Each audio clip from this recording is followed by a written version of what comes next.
Just imagine, if you woke up one day and all your food was gone. Your house was a big mess and the oven was turned on. What happened exactly? You really can't tell. But that's what happened to our friend Giselle.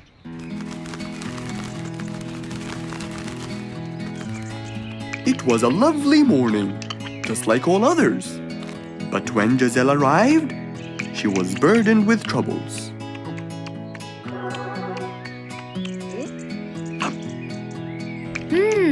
These are good. Yeah, my mom makes the best pancakes in the world. Look, it's Giselle. Hey, Giselle, come join us. Have some of these delicious pancakes. Thanks. I'm not hungry. What's wrong, Giselle? You guys, I think a thief broke into my house. What? Food has been going missing from my home, but I didn't think much of it.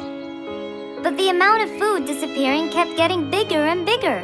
And yesterday, all of my food went missing. And there was a huge mess at my house. I even found the oven turned on. My house could have burned to the ground. Oh, I'm so sorry to hear that. Are you okay? This sounds really dangerous. What if this happens to my house next? Calm down. Whatever it is, I'm sure we can deal with it. Giselle, let's go to your house and check it out. And so, they left for Giselle's house. They had no idea what would be waiting for them. Oh dear, what a mess. Did you not hear them at all? I heard noises, but by the time I got up, they were gone. Did they take anything else other than food? No, nothing else is missing. So how do you explain all this mess? Maybe they were trying to find their way in the dark. I think Bingo's right. They didn't want to turn the lights on so no one would see them. Yes, but there are more important things. A thief had been here last night, and I don't think Giselle had time to worry about all the dishes. You're right. These are not mine. I didn't use these. That means that whoever was here didn't just steal the food. They ate it all here. That would explain why the oven was on. They cooked. Okay, calm down. We'll figure out a plan to catch them. But first, let's clean everything up. They started cleaning the house, trying to help their poor friend out, while being so worried about what's going to happen next. Any idea how we're going to catch them? I have an idea. We'll have a neighborhood watch. You know, we'll stay up around the house so we can catch them as soon as they come near. Sounds great. Giselle, why don't you go and get some sleep? We'll take care of it. Thanks, guys. They all sat in anticipation, ready to jump on the thief without any hesitation. But hours passed by with no one in sight.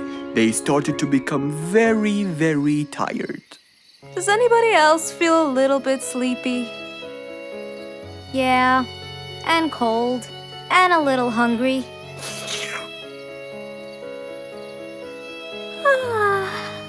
Parrot, do you see anyone from up there?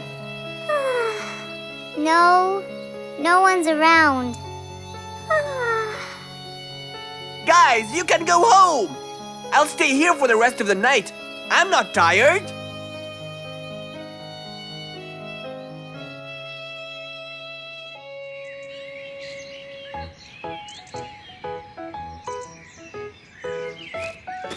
Good morning. What happened after we left? Did you see them? I heard a noise from the bushes near the house, but no one was there. They must have seen me, got scared, and ran away. Wow, you must have looked so tough. How did you get them so scared? I'll teach you guys. First, you have to stand chin up, hands on your waist, and look so focused. Then, you walk back and forth in front of the house, so they wouldn't have a chance. Don't get distracted by anything, and most importantly, carry a weapon. A weapon? Yes, these are mine. A salt shaker and a ladle? It's a pepper shaker. You sprinkle it in their eyes and then hit them with a ladle. Ooh, scary. Okay, I think I got it. I'm going to be on neighborhood watch duty tonight. I'll go get ready. See you all later. And so, with a big responsibility to bear, Bingo guarded the house, steady and aware.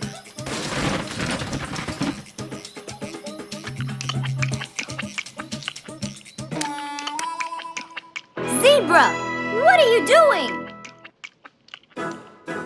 What? Where am I? Giselle's house. What is that noise? Did you catch it? Yes, it's Zebra. He's been sleepwalking and eating all your food. Oh no! Giselle, I'm so sorry. I wasn't stealing your food. This happened before. I sleepwalk a lot. Don't be mad. I can't believe it's been you all along. That is so funny. You're not going to tell everyone about it, are you? If she doesn't, I will. I knew you couldn't scare a thief away with a ladle. You could! You know what? I'm just happy Giselle is safe. I'll just go home now. I need some sleep.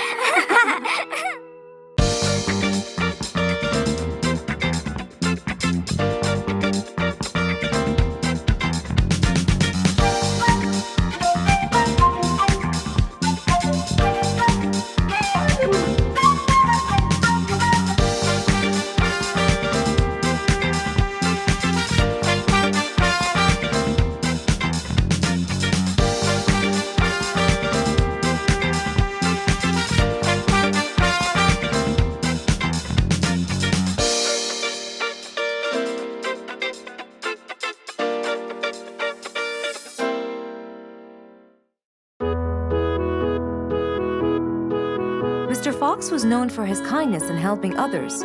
Everyone went to him for advice, even Woody, the Jungle Carpenter. After being assigned the task of building a really big ship, he went to Mr. Fox, seeking his wisdom.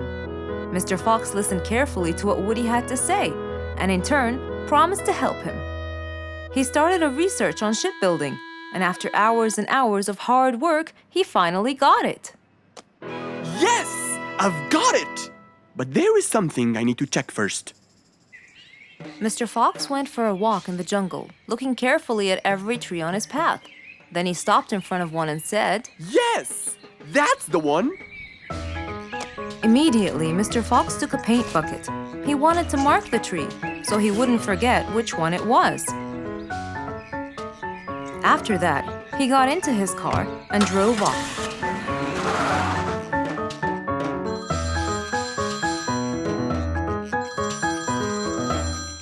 When he got home, he called Woody to tell him that he had found the perfect solution to his problem. It only took a few minutes before... Oh, Woody, right on time. Come on, Mr. Fox, tell me. Okie dokie, come in. I finally figured it out. I never doubted you, Mr. Fox. I was sure you'd be the one to help me find an answer to my problem. Oh, don't mention it. Here you go. These are blueprints. They're guidelines that will help you learn how to build the ship easily. Woody started reading the blueprints thoroughly. He knew most of what was written in it, so he looked up and said, It's a lot easier than I thought. Thank you so much, Mr. Fox. Oh, but Mr. Fox, what about the materials that I'll need to build it? Here's a list of all the materials you'll need. And what about the kind of wood I should use, Mr. Fox? I did extensive reading, and I found out that our ancestors were famous for using teak in the process of building ships, as it's really stiff, strong, and it can also be shaped to have wide planks, which would help the ship to withstand the waves of the sea. But I know you don't know what teak is. Not everyone does. But come along. I think it would be better to show you the tree I found earlier in the jungle. Our jungle? Of course! Everything you dream of can be found in our beautiful jungle. Mr. Fox got into his car with Woody by his side and drove off. They headed towards the tree that Mr. Fox had marked earlier. Here's the tree. Huh? I have loads of that wood in my store, but I never knew that I could use it to build ships. I didn't know about teak either. But with a little bit of research, everything is open to you, my friend. Mr. Fox, I can't thank you enough. I'm really happy right now. I'll never forget what you've done for me. It's my pleasure, Woody. Now that I know what I should do, I'll go back and start building that ship for Nate as fast as I could. Thank you again, Mr. Fox. So, after helping his friend, Mr. Fox got into his car and drove away happily. You know, it's true what they say. A friend in need is a friend indeed.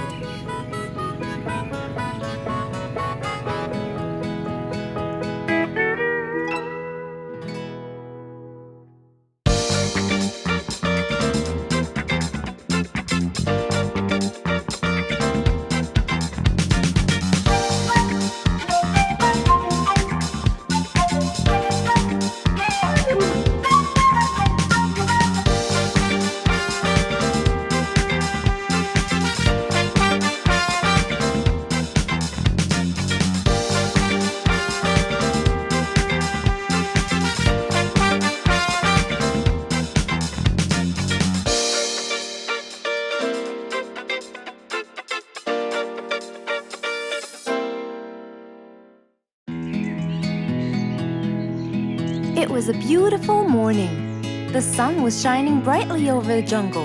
And seeing how nice the weather was, Mr. Fox decided to go for a walk.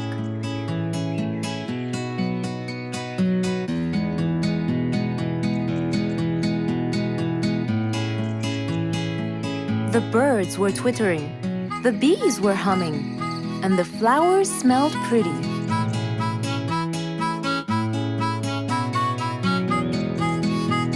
As Mr. Fox was passing by Bingo's house, he saw him doing something really strange.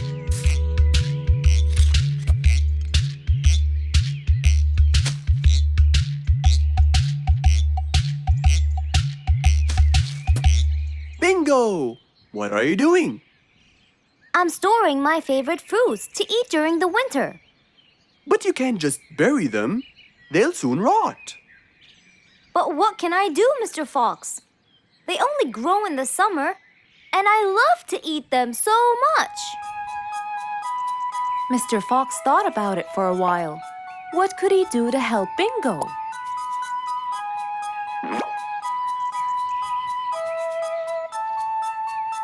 Don't worry, Bingo.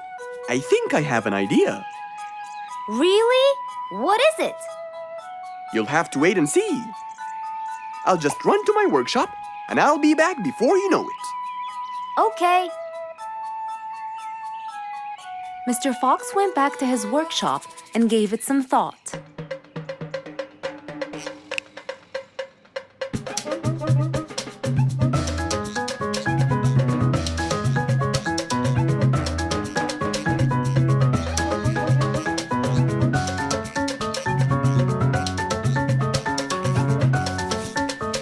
After calculating all the details, he started to gather the things that he needed.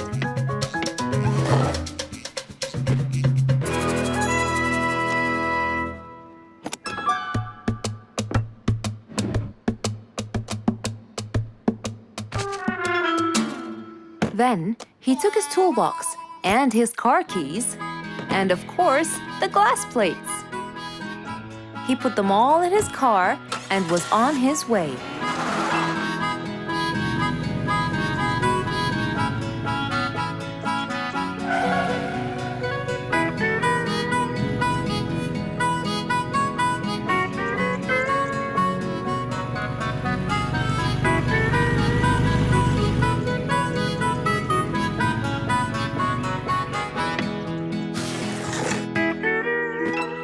What's all this for? It's a surprise. I can't wait.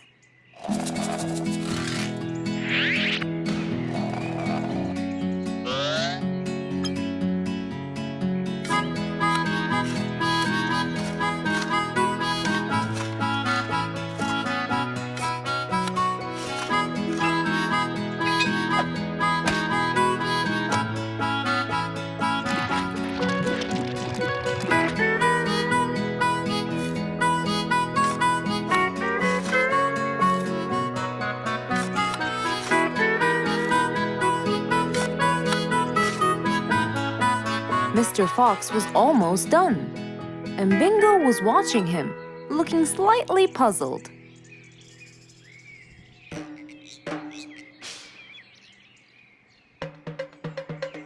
Here you go. You'll never miss pineapples again. So I can store them in here? No. You'll grow them in there. This is called a greenhouse. But it's not green. It's transparent. No. It's called green because we can grow green plants and fruits inside it whenever we want. Oh, so now I can have pineapples whenever I want? Yup. Anytime you want. Awesome! Thank you, Mr. Fox. Glad I could help. Here, this is for you, Mr. Fox. It's the best one I've got. Oh, that's very nice of you, Bingo. I love pineapples. Now you and I can eat them anytime we want. After helping out his friend, Mr. Fox went back to enjoy the rest of his day. An autumn windy day. It was Jumbo's birthday. He was dancing and playing with his friends, hoping this day would never end.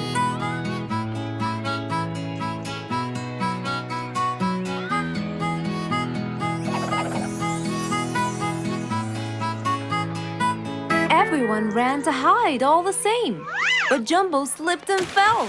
And that was the end of the game. All the animals heard the fall, but Mommy Jumbo ran before them all. Jumbo!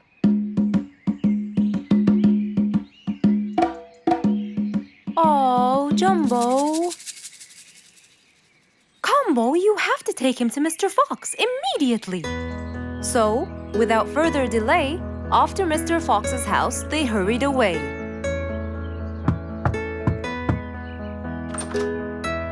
Hey, Mrs. Combo, what's wrong? Help me, Mr. Fox. Jumbo is ill. Oh, please come in.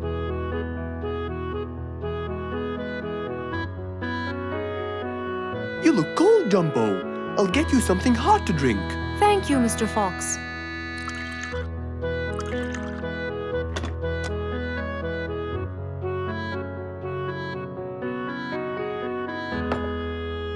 We were celebrating Jumbo's birthday. Oh, happy birthday, Jumbo. Thank you, Mr. Fox. But as he was playing with his friends, he slipped and fell into the pond. He started shivering and sneezing. I feared he might be sick, so I thought I should bring him to you, just in case. Well, why don't you lie down, Jumbo, and let's take your temperature. Open your mouth. Say, ah. Ah.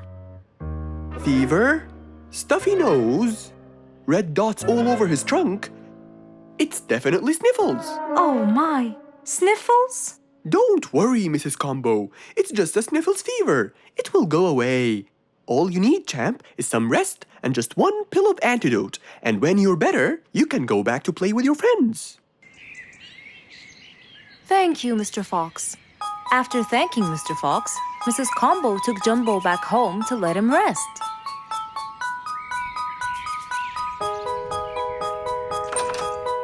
All right, Jumbo. Now all you need to do is follow Mr. Fox's advice and keep Mr. Thermometer under Under my tongue? To find out if I'm all better so I can go outside and play with my friends? But first, you gotta Keep my thermometer in my mouth? Right, son. You can count on me. Now, you'll stay put and oh, sorry. Call me when it beeps.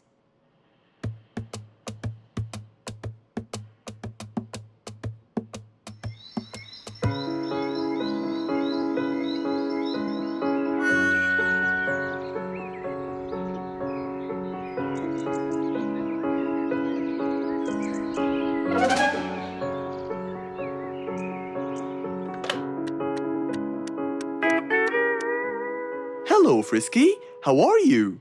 Hi, Mr. Fox. Rue and I were playing and I'm about to win. Listen, Frisky, I'm going to visit Jumbo now and check on him. I'm sure he'd be really happy if you and Roo come with me. What do you think? Great idea, Mr. Fox. I want to check on him too. We'll meet you there. As agreed, Mr. Fox met Frisky and Roo at Jumbo's house. I'm coming.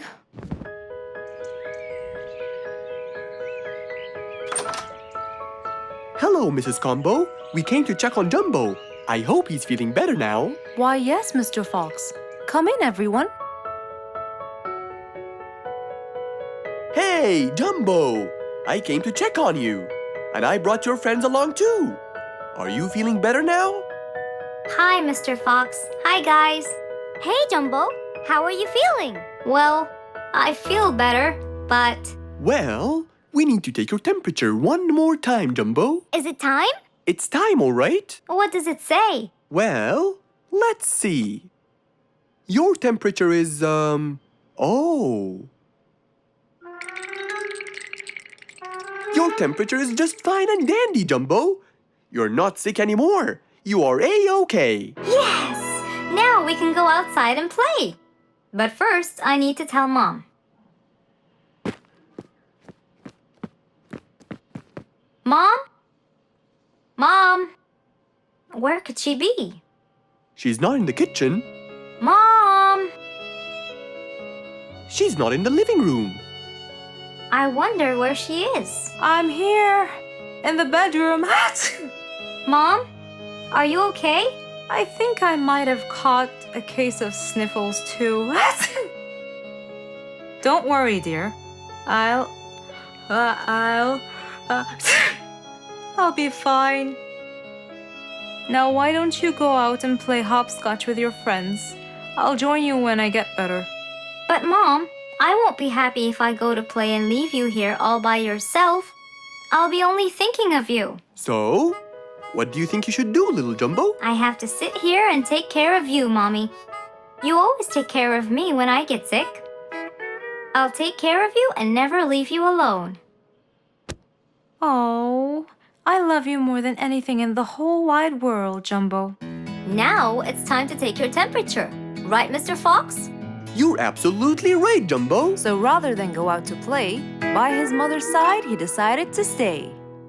Who can you always count on? They're always there when you're feeling down, ready to draw a smile and remove that frown. They make a bad day so much better, especially if you share toys and play games together.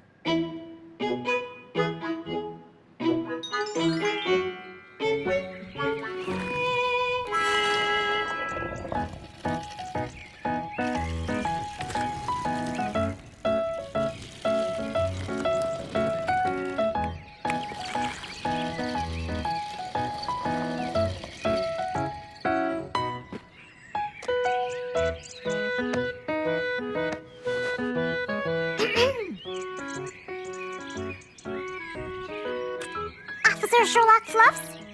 I'm with you, Officer Poppy Holmes.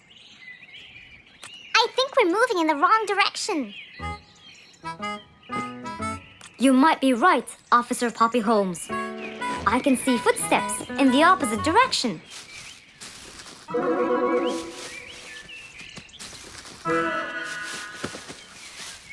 Officer Sherlock Fluffs. I think someone is after me. Run, officer! Run!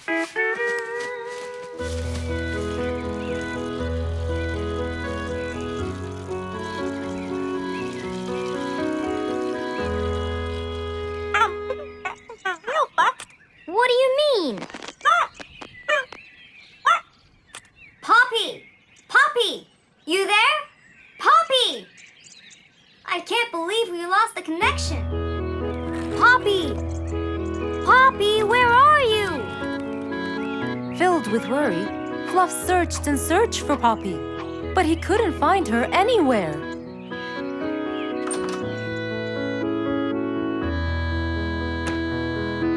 Hey there, Fluffy. What? How come you're here? I thought you'd eventually come home. What happened to your walkie-talkie? It's not working. But we just got it. I know. I was looking everywhere for you. Aw, Fluffsy, were you worried about me? Stop it. We need to fix this thing. Do you have any idea how? Hello? You're the smart one. But I'm not much into technology. You know that. At least take a look at it. I did, before you came.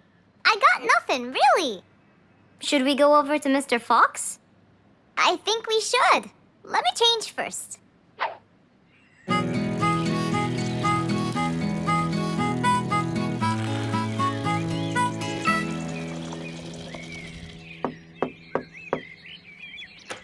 Hello? Hey, Mr. Fox, Poppy broke her walkie-talkie. I so did not. Don't fight, you two. Show me your walkie-talkie. Maybe I'll be able to fix it. Here, but I promise I didn't break it. I'll go to the workshop and see what's wrong with it. Thank you, Mr. Fox. Sure. You really think I broke it? Why else would it stop working? But I didn't. Well, I kind of think you did. You're unbelievable.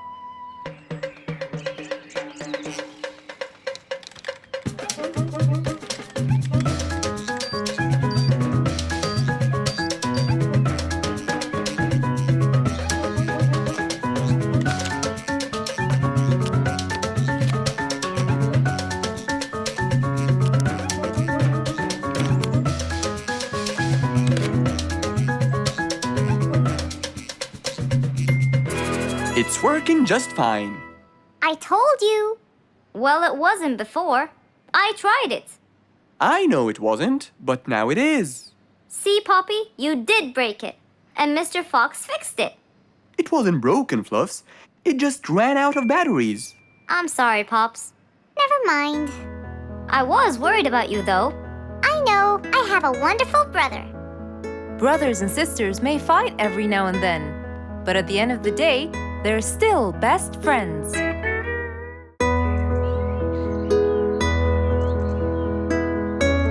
One bright sunny morning, as Mr. Fox was having his morning coffee and reading his newspaper in the balcony, his phone rang.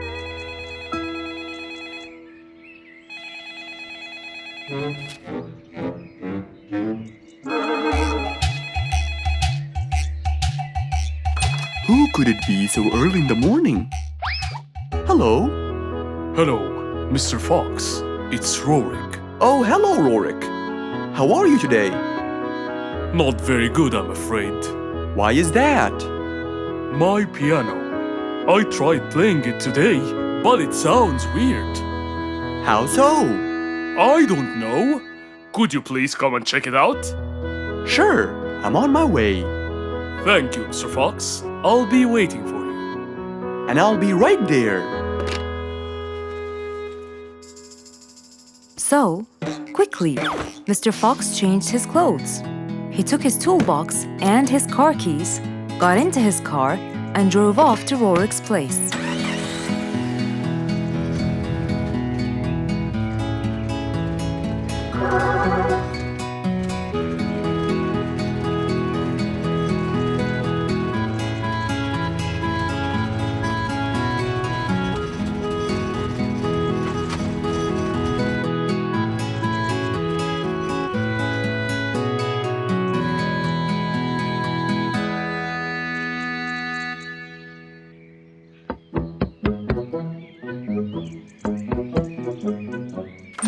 Hello, Mr. Fox. One moment, please.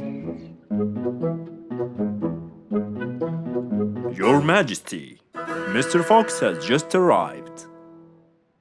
Of course. Let him in. Come in, Mr. Fox. His Majesty is waiting for you. Good morning, Rorik. I came right away. Oh, you're here, Mr. Fox. Please help me with my piano. It's the only thing that comforts me. Don't worry, Rorik. I'll see what I can do. Mr. Fox started to check the piano. He tried playing a few notes. What is it, Mr. Fox? Is it broken? Mr. Fox, please answer me. It sounds horrible. It's not broken, Rorik. It just needs tuning. Do I have to buy a new one? No, Rorik. It's very simple. I can tune it for you. Really? Thank you, Mr. Fox. I almost had a heart attack. However, Oh no, not that word. I'm sorry, but it might take a while. Oh, it's okay. I can wait. Okay then, I'll get started. Please, Mr. Fox, do your best. It's my everything. Don't worry, it'll be good as new. Mr. Fox opened his toolbox, grabbed a few things, then started to work.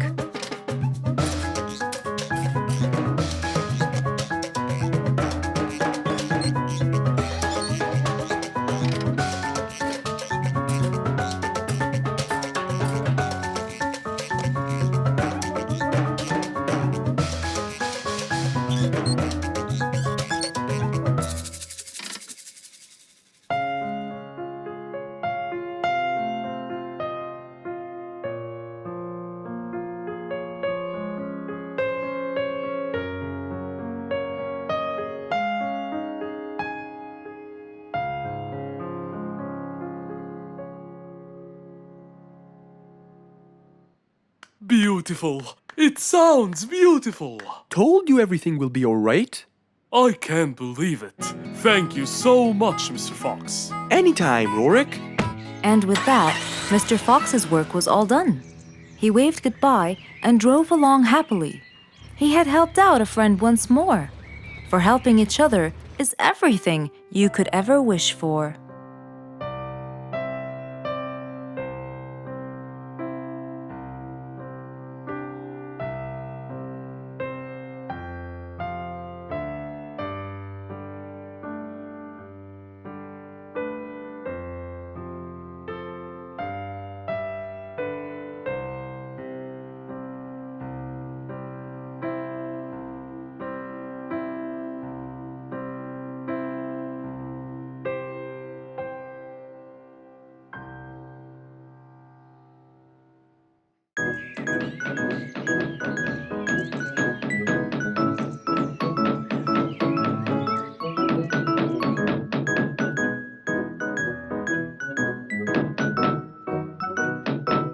I'm coming.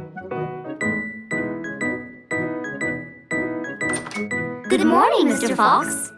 Hello, my friends. Come on, let's go to the backyard. We can't wait to hear the rest of the story. Slow down. I can't understand you. I'll tell you, Mr. Fox. We came running here to listen to the rest of the story. Ah, okay then. What are we waiting for? Let's start now. Mr. Dumfrey, you have no idea how much you've helped us. We're really grateful for your ears, you know. Thank you very much. I'm always honored to help everyone, sir. Wait, I sense vibration in my ears from that direction. Huh? Follow me. Here, something is definitely here. Speeder, come quickly. We'll start digging.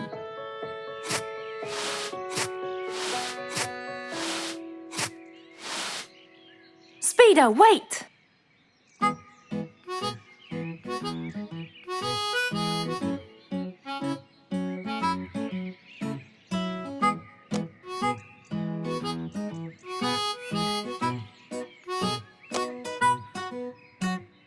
Wow!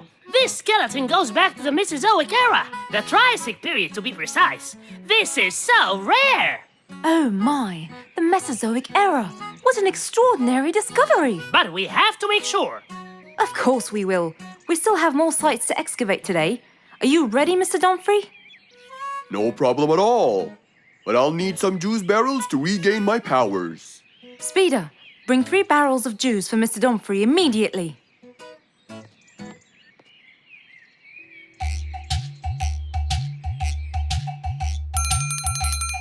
Come on in. I'm glad that I have this high table here. Oh, sorry. You can't stand and talk. You have to sit down to look at my teeth. Well, I really hope that your teeth will help me make the right decision. Don't worry at all. I'm here for your own welfare and saving. I hope so, Mr. Lucky.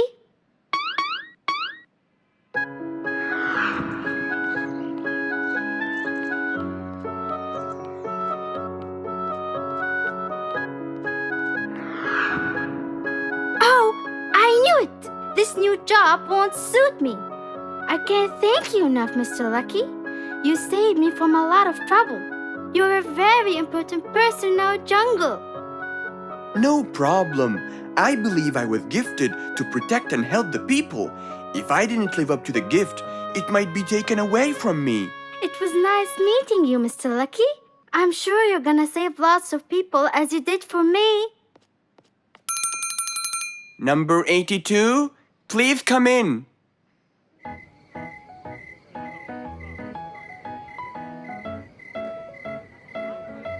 Hey, why don't we go to Mr. Lucky? We need to know his final decision. I'm sorry, I can't today.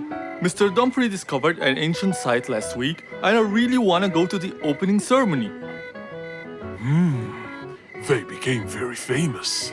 If I want to stay in control, I have to know their weaknesses. Maybe reading about gold will uncover the facts. Hello, Fangs. Long time no see. Last time you came here, you were very young and you came with your mother to buy a book. Yeah, it was a long time ago. So you came to read, huh? Reading is very important. I read everything in this library. That's great. Now, I need a book about gold. Ah, gold. It's becoming the mainstream nowadays. A rabbit with a golden tooth and a camel with a golden ear. I think there is a relation between the two.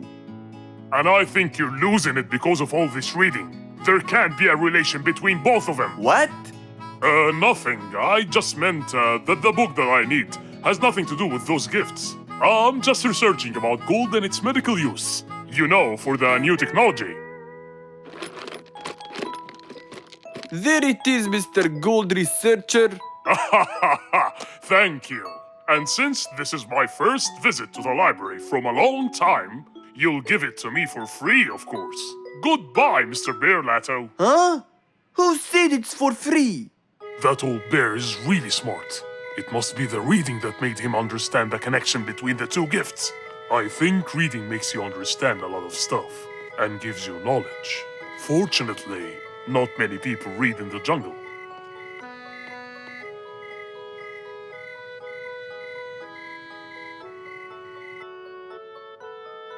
Yes, found it.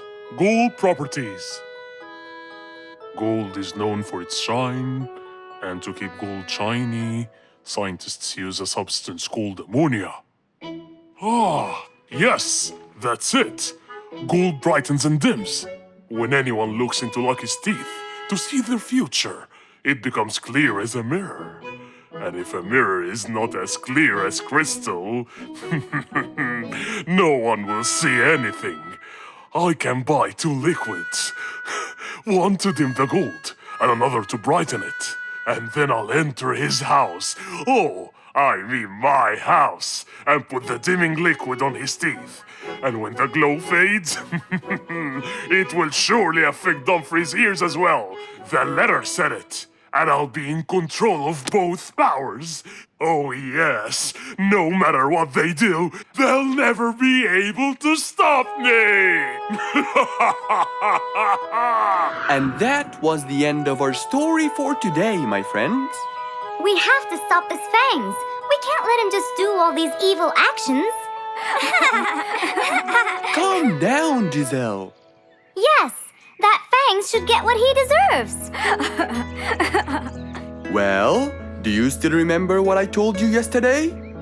Yes, good always wins over evil. Well done. But don't be late next time.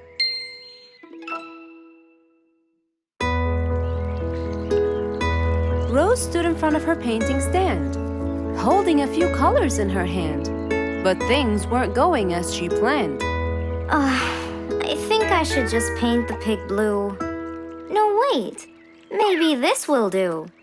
Maybe I should just take some of the pink color on my feathers. Ah, this isn't working. Maybe I should call Mr. Fox. He might have some clue about what I should do.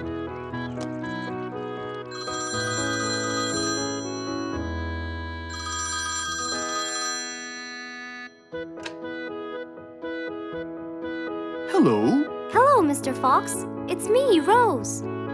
Oh, hello, Rose. How are you? I'm fine, Mr. Fox, but I do need your help with something. Do you think you could come and meet me? I'm at my usual painting place.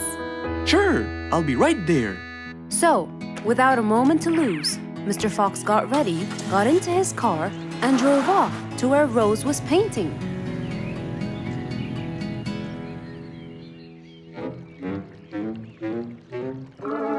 Oh, Mr. Fox. I'm sure glad you're here. I tried everything, but nothing seems to work. What are you trying to do, Rose? I was just trying to get some pink paint, Mr. Fox. I'm not sure that this is the right way to do it, Rose. Well, what should I do? Do you have an empty color palette? Of course.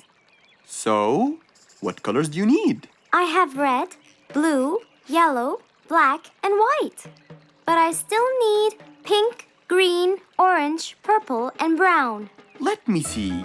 If we take a bit of red and a bit of white, we can make pink. Oh, it's just like magic. How about the other colors? Do you want to try? Why, yes, I would. But which colors do I use? Use your imagination, Rose. I want to try red and blue. Okay. Wow, now I can paint my violets purple. Do you want to try again? Sure, this time I'll try red and yellow. Nice. Now you have orange. It's beautiful, Mr. Fox. But I'm still missing green. Well, let's see. We still haven't mixed blue and yellow, have we? Right. This is a really cool shade of green. Now you can paint all you want. But, Mr. Fox, what about brown? Right. I almost forgot. Let's try orange and blue. Yes, that's it. Oh, I really can't thank you enough, Mr. Fox. Don't worry about it. I really like your painting. You do? Yes, it's quite colorful. Well, thanks to you. Now, whenever you're missing a color, all you have to do is try some together. All the colors that Rose once knew, when mixed together, turned to something new.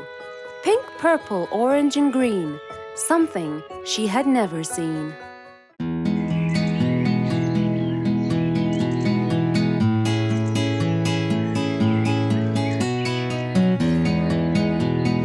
Spike the Dragon always bragged about how good he was at photography. And all he wanted was just one little chance to prove to everyone how talented he was. It didn't take long before someone actually recommended him to be the official photographer of King Rorik the Lion's birthday party. All done and send. Wow! That's a nice picture! Now we know who'll be our photographer.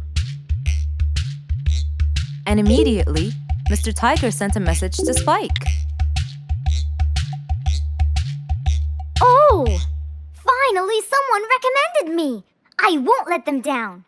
I promise. And so, Spike started to train and practice some more. His pictures were beautiful, and he felt so happy. Everything went well until the morning of the party.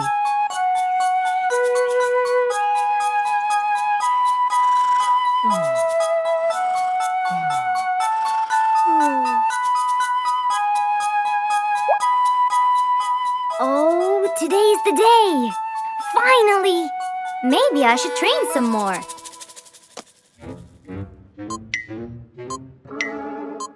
Huh? Oh no! What have I done? While Spike was testing his camera, he pressed on something that changed his camera settings. Now all his pictures turned to white. Spike tried to change it back. He cleaned his lens and checked his filters, but all was in vain. What will I do? Oh, what will I do? I must go to Mr. Fox at once.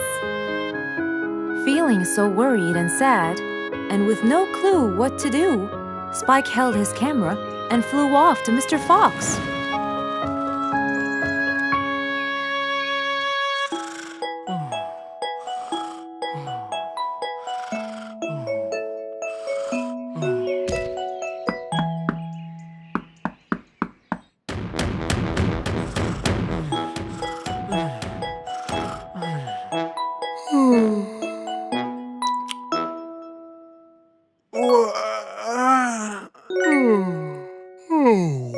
How could it be this early?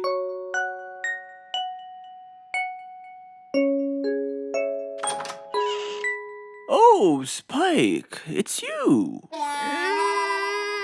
Help me, Mr. Fox. My camera. Help!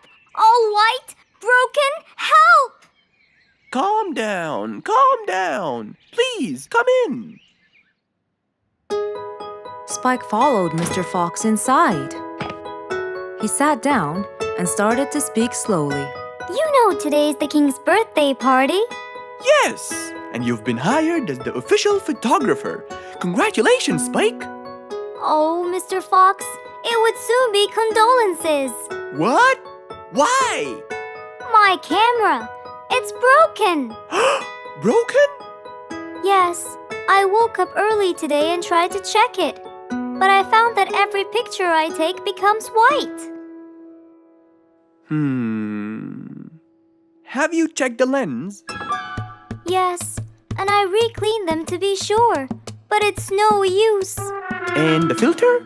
Everything. The lens and the filter. Can I take a look at it? Mr. Fox held the camera and started to check the settings. Where could I buy another one now?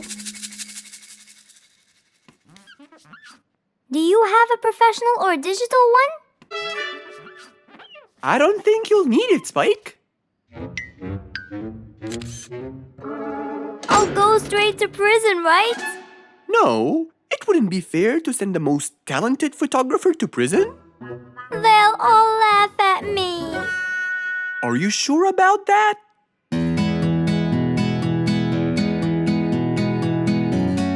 Mr. Fox took a picture with the camera and showed it to Spike, who couldn't believe his eyes. Wow, it's back. What was wrong with it? Looks like you accidentally increased the gamma. Oh, I forgot to check that. Thank you, Mr. Fox.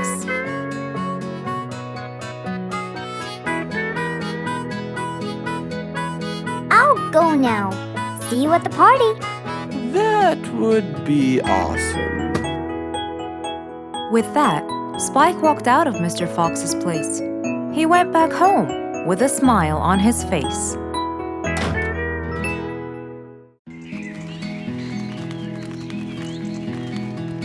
It was a beautiful sunny day. Feeling bright and early, Mrs. Sharpie was on her way to work.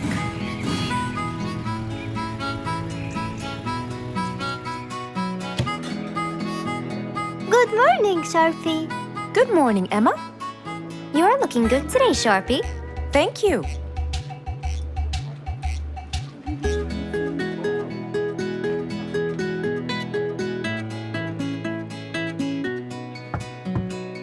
Come in.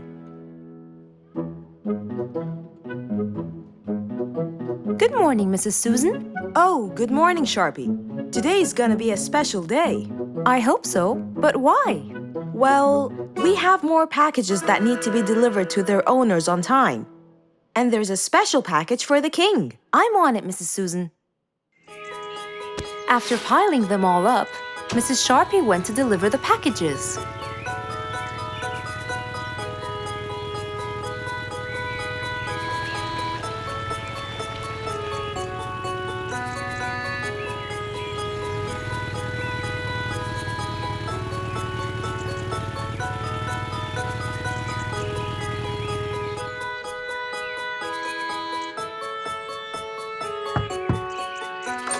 Here's your package. Thank you, Sharpie. Just in time.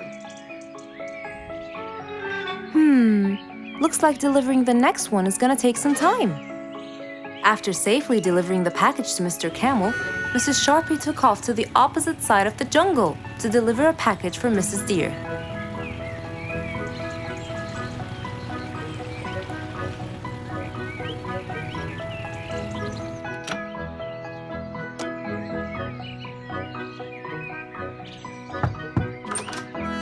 Here's your package.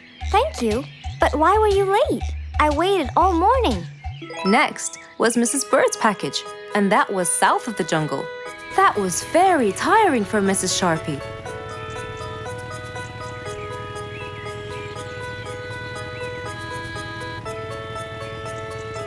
Mrs. Bird! Mrs. Bird! Here's your package. I thought you weren't coming. Thanks anyway. Next was Spike the Dragon.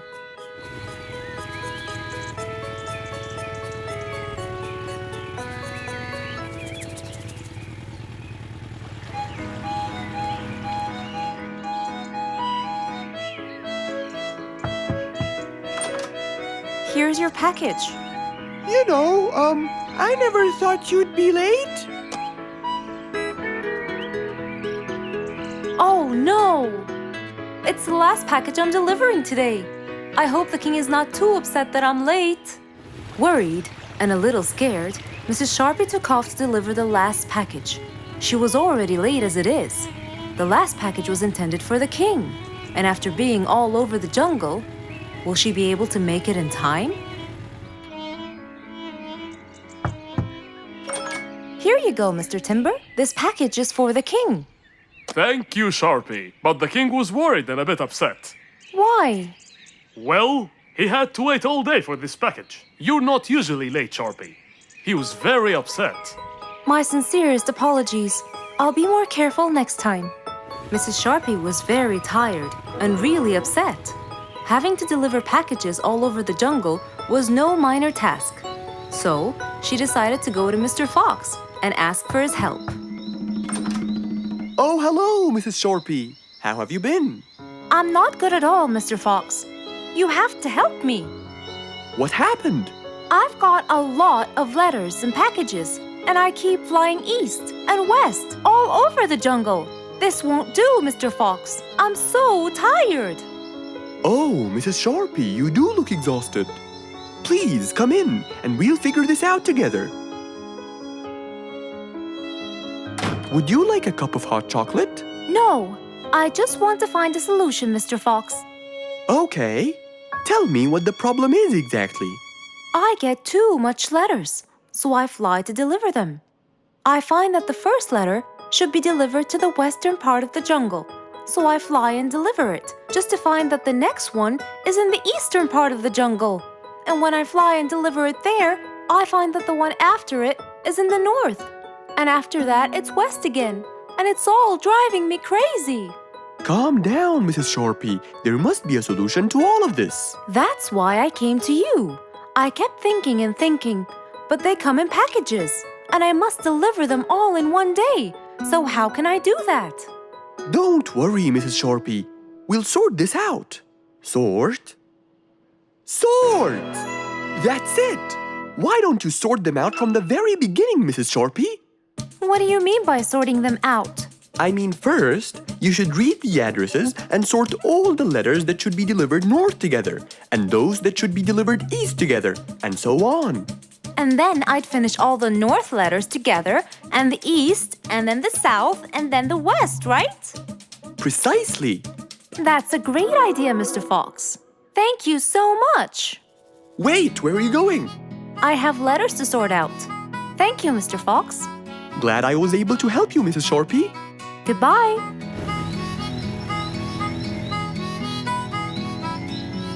Happy with the solution she got, Mrs. Sharpie took off and looked forward to a new day with her new planned plot. What a beautiful morning!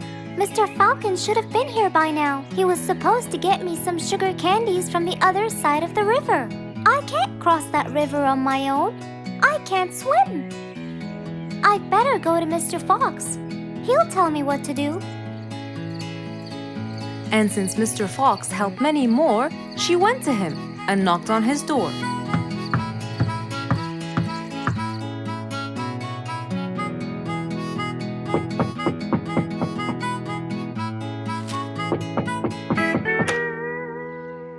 Who's there? Over here, Mr. Fox. Oh, little Auntie Lou. Welcome. Please come in. Thank you, Mr. Fox.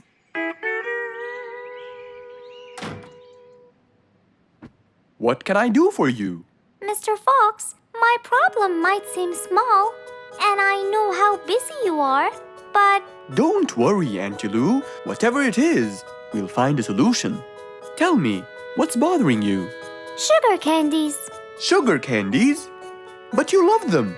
Yes, Mr. Fox, I do. That's the problem.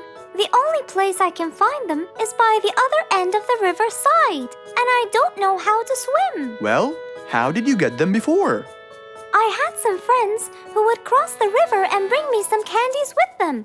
But I can't wait for them to go every time. I want to be able to get them myself.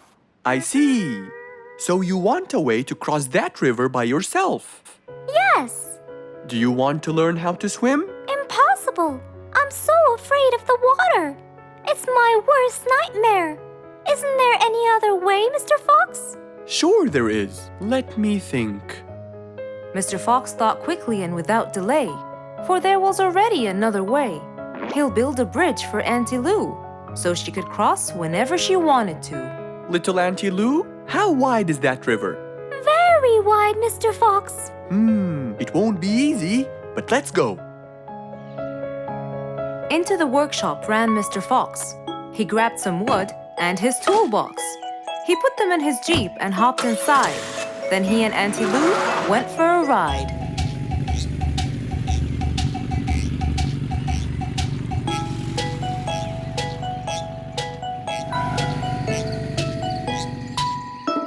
Little Auntie Lou, that's not a very wide river. But it is to me, Mr. Fox. You're only saying that because you're too big. Maybe you're right. Little Auntie Lou, let's get started.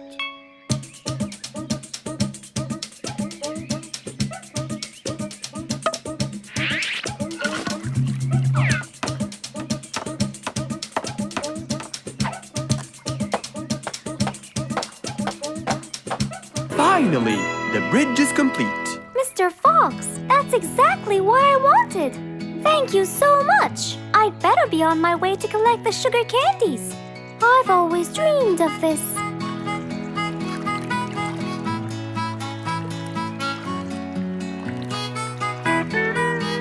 Enjoy the candy, little Auntie Lou.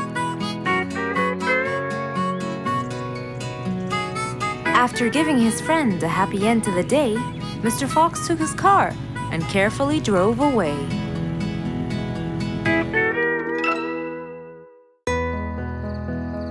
One nice spring night, Mr. Fox was sitting in his balcony, relaxing and drinking his favorite juice, when suddenly the phone rang.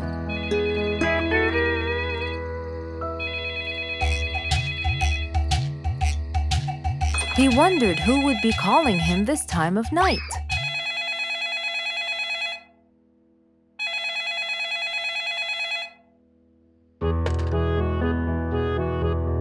Hello, who is it? Mr. Fox, it's Rorik. Your Majesty, how may I help you?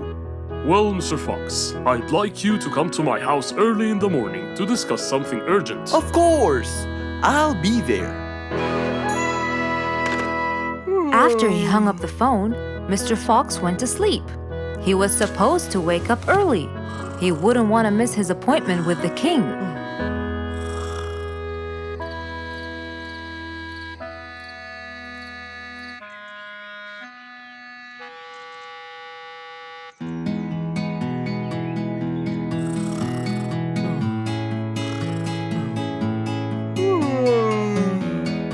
Early next morning, Mr. Fox woke up and went to wash his face.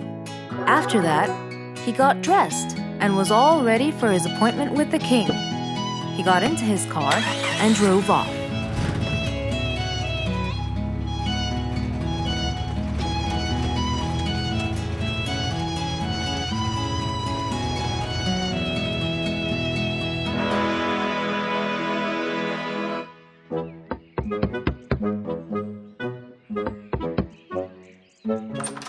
Hello, Mr. Fox. One moment, please. Your Majesty, Mr. Fox has just arrived. May he come in? Of course. Let him in.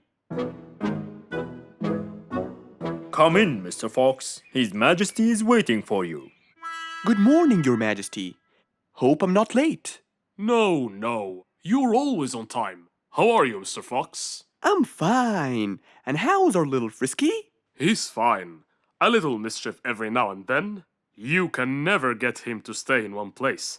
But thanks to your bracelet, we can always find him. Saved us a lot of trouble. It's my pleasure. So tell me about this urgent matter. As you know, our jungle's population has been increasing lately. Indeed. Our population has increased. Yes, but it's getting harder to summon them all to the meeting every time. That's why I called you, Mr. Fox. I need you to figure out a way for me to reach all the animals at the same time. Let me see. I need to think this through. That's okay, Mr. Fox. But please, don't take too much time. Don't you worry, Your Majesty. I will find a solution by tomorrow. As Mr. Fox got into his car to get back home, he thought all the while about the king's request. How could he help the king with his problem? With everything else Mr. Fox has faced, this might be a slightly bigger challenge for him.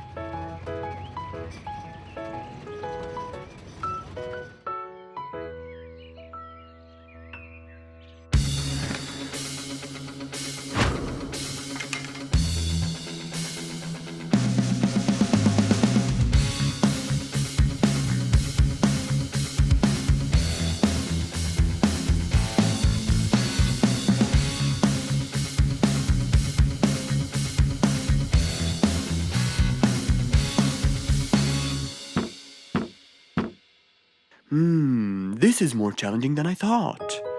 Maybe a short break will help. Mr. Fox went back to his house and sat on his sofa.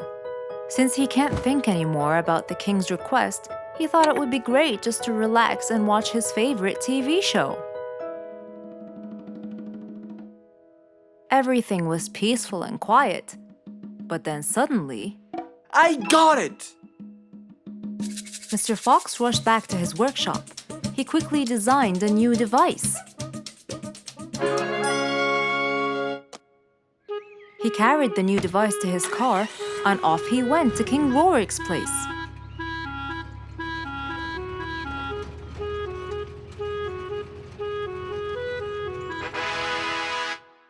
Mr. Fox, I thought you were coming tomorrow. Did you solve my problem? Yes, Your Majesty. This is a solution to your problem. That's great! But what's that, Mr. Fox?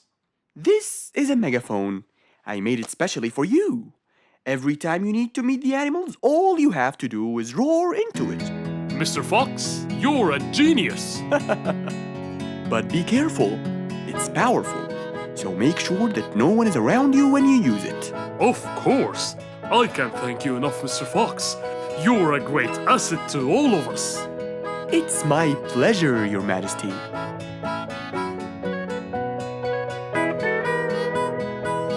Goodbye, Mr. Fox. Mr. Fox got into his car and waved goodbye to the king.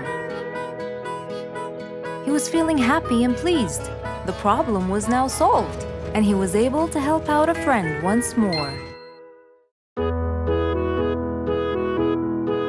Mr. Fox was known for his kindness in helping others. Everyone went to him for advice, even Woody, the Jungle Carpenter. After being assigned the task of building a really big ship, he went to Mr. Fox, seeking his wisdom. Mr. Fox listened carefully to what Woody had to say, and in turn, promised to help him. He started a research on shipbuilding, and after hours and hours of hard work, he finally got it. Yes! I've got it! But there is something I need to check first. Mr. Fox went for a walk in the jungle, looking carefully at every tree on his path. Then he stopped in front of one and said, Yes! That's the one! Immediately, Mr. Fox took a paint bucket. He wanted to mark the tree, so he wouldn't forget which one it was.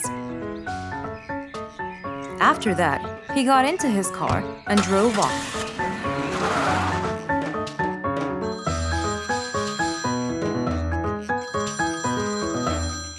When he got home, he called Woody to tell him that he had found the perfect solution to his problem. It only took a few minutes before... Oh, Woody, right on time. Come on, Mr. Fox, tell me. Okie dokie, come in. I finally figured it out. I never doubted you, Mr. Fox. I was sure you'd be the one to help me find an answer to my problem. Oh, don't mention it. Here you go. These are blueprints. They're guidelines that will help you learn how to build a ship easily. Woody started reading the blueprints thoroughly. He knew most of what was written in it, so he looked up and said, It's a lot easier than I thought. Thank you so much, Mr. Fox. Oh, but Mr. Fox, what about the materials that I'll need to build it? Here's a list of all the materials you'll need. And what about the kind of wood I should use, Mr. Fox? I did extensive reading, and I found out that our ancestors were famous for using teak in the process of building ships, as it's really stiff, strong, and it can also be shaped to have wide planks, which would help the ship to withstand the waves of the sea. But I know you don't know what teak is. Not everyone does. But come along. I think it would be better to show you the tree I found earlier in the jungle. Our jungle? Of course! Everything you dream of can be found in our beautiful jungle. Mr. Fox got into his car with Woody by his side and drove off. They headed towards the tree that Mr. Fox had marked earlier. Here's the tree. Huh? I have loads of that wood in my store, but I never knew that I could use it to build ships. I didn't know about teak either. But with a little bit of research, everything is open to you, my friend. Mr. Fox, I can't thank you enough. I'm really happy right now. I'll never forget what you've done for me. It's my pleasure, Woody. Now that I know what I should do, I'll go back and start building that ship for Nate as fast as I could. Thank you again, Mr. Fox. So, after helping his friend, Mr. Fox got into his car and drove away happily. You know, it's true what they say. A friend in need is a friend indeed.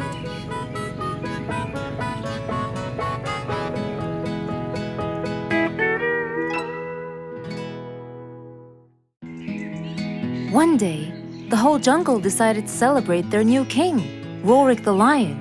He was young, active, and picky, and known for his loving spirit. After his coronation, King Rorik moved to his new mansion and started to check it out.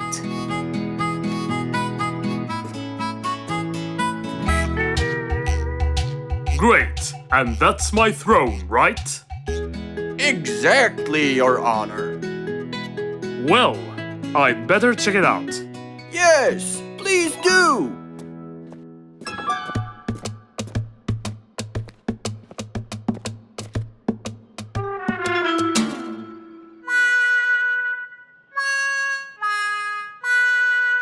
Ah, timber!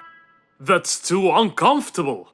But Your Honor, it was made especially for you. Not good enough. With a sad look on his face, Timber went to call Mr. Fox and ask him for help. Meanwhile, Mr. Fox had just finished his morning exercises and was heading back home.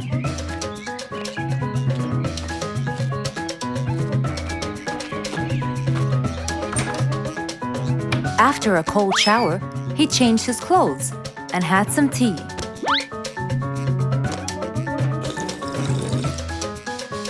Then, he quickly read about the king's coronation in the newspaper.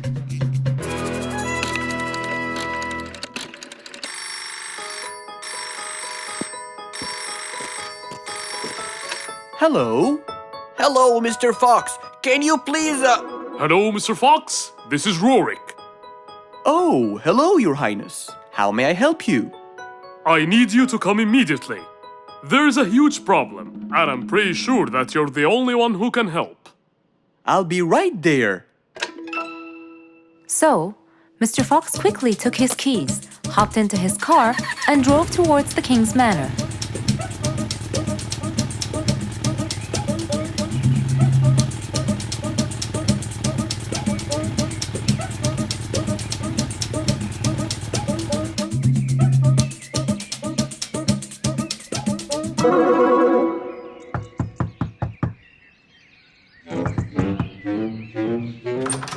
hello, Mr. Fox?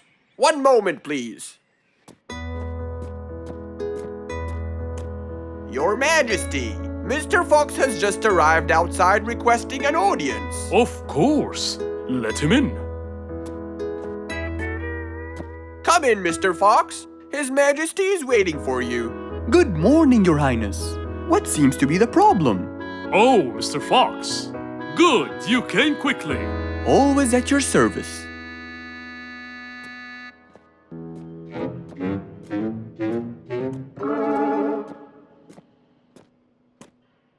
Well, I was at my coronation, and I thought I would check out my throne. But unfortunately, I felt too uncomfortable. Can you believe that I'm gonna rule the jungle on an uncomfortable throne? But I hear it was carved out of the best kind of stone.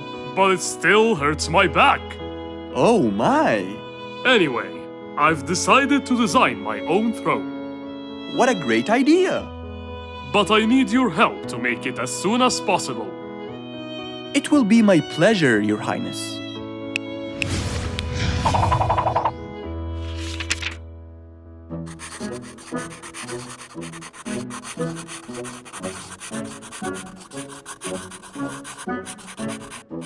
Mr. Fox designed a new throne for the king, but the king didn't seem to like it. I know just the thing for you. Mr. Fox took his tape measure and got to work. He took measurements and made estimations. This wasn't going to be easy, but Mr. Fox was gonna give it a try anyway. He hopped into his car and took off for the jungle store.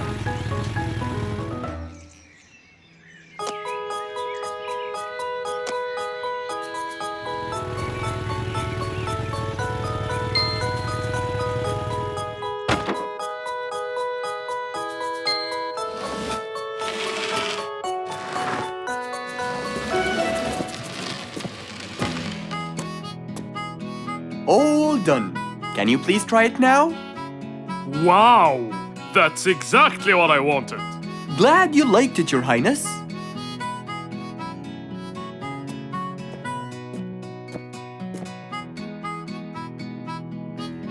And there you have it, the new King of the Jungle.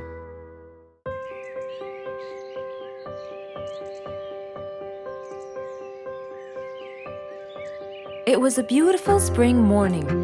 The sun was shining brightly. The sound of the birds woke Mr. Fox up.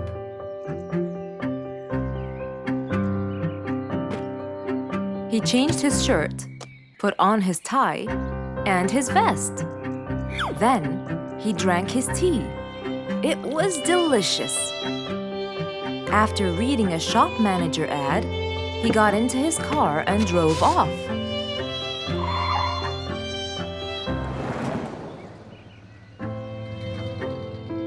Meanwhile, little Bingo Monkey was riding his bike through the jungle. He was having loads of fun, but suddenly the bike slipped and little Bingo fell off. Are you okay, Bingo? Hang on, I'm coming. Yes, Mr. Fox, but my bike isn't. Oh, it looks like there's a problem with the tire. Don't worry, Bingo. I'm going to help you. Bingo, can you help me count how many nails I need? Of course. Here's 1, 2, 3, 4, 5, 6, 7, 8, 9. I think there are 9, Mr. Fox. Okay, Bingo. Let me count how many I have in my toolbox. 1, 2, 3, 4, 5, 6, 7, 8, 9. I'll get one more just in case he miscounted. So 9 plus 1. We need 10 nails. That's easy.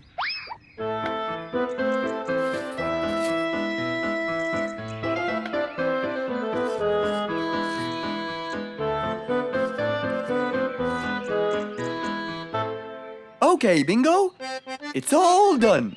Thank you so much, Mr. Fox. You've helped me a lot. Come on, give it a go. So once again, little Bingo rode along happily.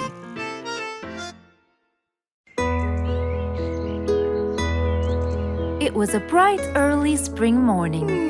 Still feeling a little sleepy, Mr. Fox opened his eyes and got out of bed.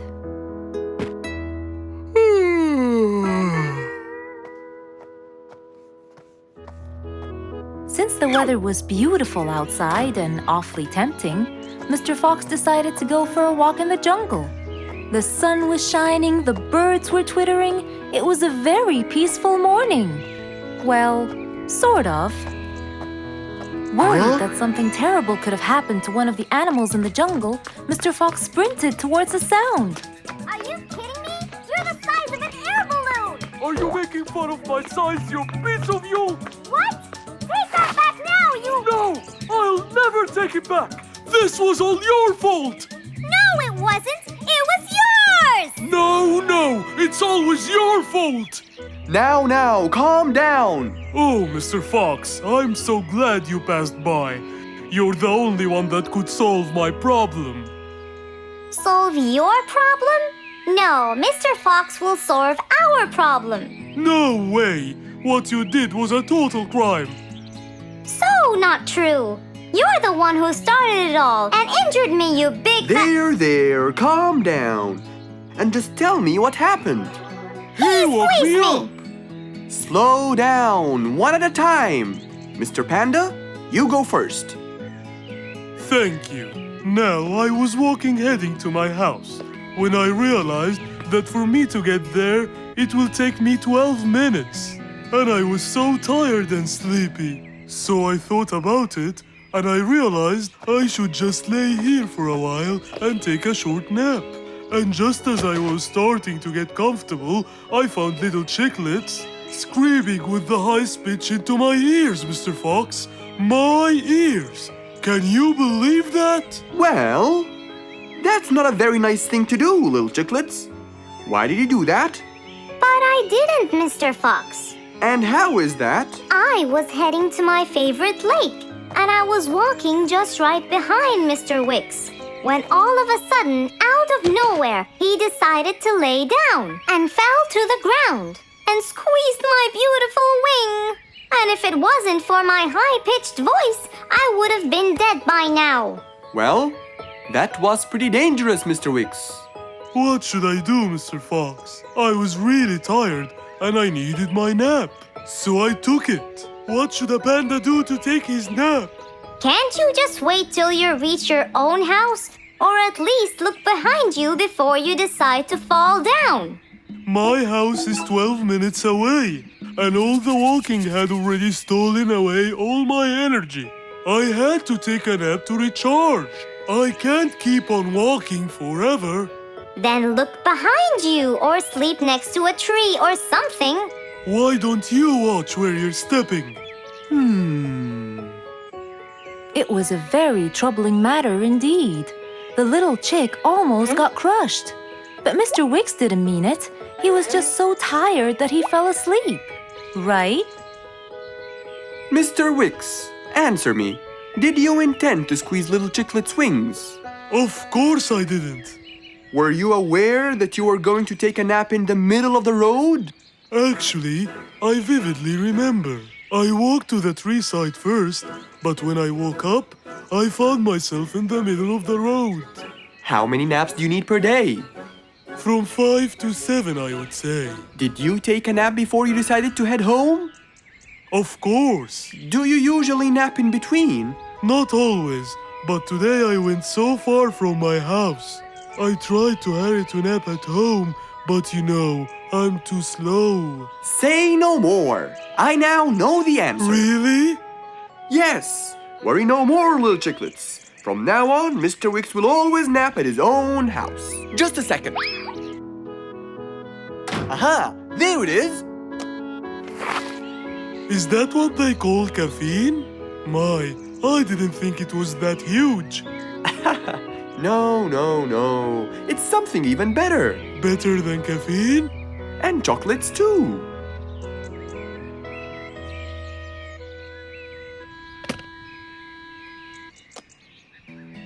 Wow! Rollerblades! So you'll be able to move fast and reach your house as fast as you can. Oh, can I try it now? Sure you can. Wow! Whee! Yahoo! Thank you, Mr. Fox. Anytime you need me, I'll be there.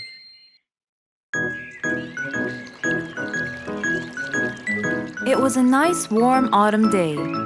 Mr. Fox was doing his morning exercises, sit-ups, push-ups, and running on the jungle track. A very refreshing start to the day. But then, unexpectedly, fog started to form, stopping any plans to enjoy the beautiful weather. Why is there fog covering the whole jungle? This is really strange. It's been happening a lot lately. I really hope everyone's all right. I should head home now. Oh, I think I should probably stay home today. I don't have my morning newspaper yet. And how would I? It's impossible to see. Aha! Wait a minute. I'll try calling Mr. Falcon. He'll definitely tell me what's going on. Mr. Fox held the phone and dialed Mr. Falcon's number.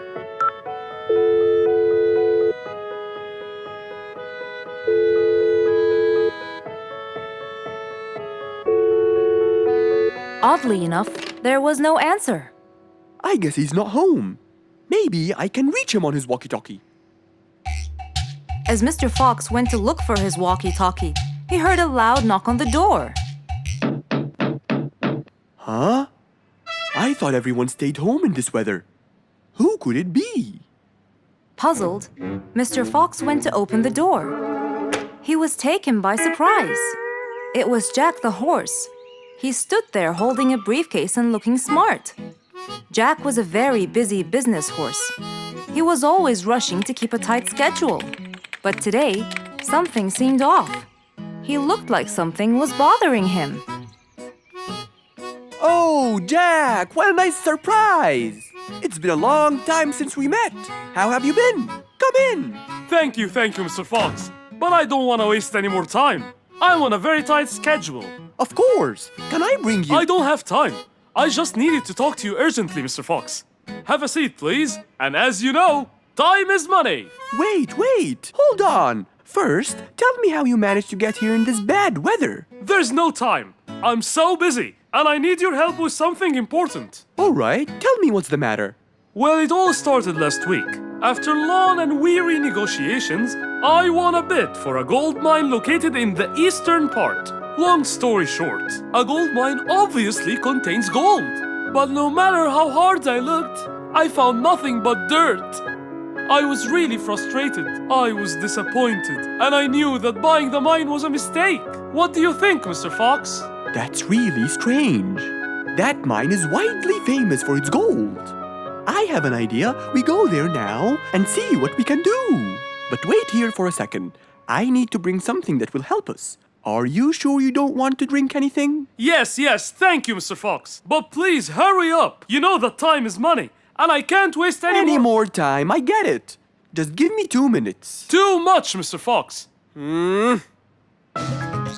So, Mr. Fox went to his room to change his clothes, trying to be quick. Then, he went to his workshop. He looked everywhere for his metal detector. When he found it, he took it and went back to his house, where Jack was standing there looking at his watch, with that usual impatient look on his face. Mr. Fox, why are you late? I have a really important meeting tonight at 8, you know. We're making a deal, and I don't want to waste any more time. You know that time is money. Time is money. I know that, Jack. But now we're wasting more time, aren't we? Right. Let's take my car, Mr. Fox. Okay. The fog had gradually started to clear away, and the vision became clearer and clearer. But as Mr. Fox was about to get in the car, something happened. What's that? What's going on? What happened? That's what we'll find out in the next episode.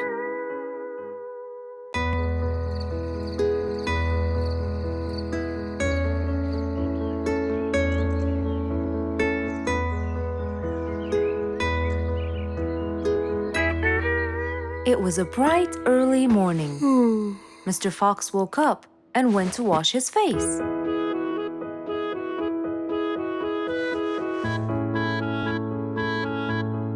Since he was feeling a little hungry, he went to prepare some breakfast. He prepared fruits, some cheese, a fried egg, and some veggies. He looked around for some bread, but couldn't find any. No problem. He'll go to the bakery and buy some.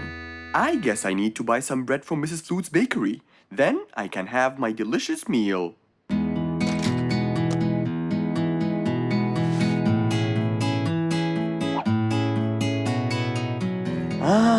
I'm very hungry.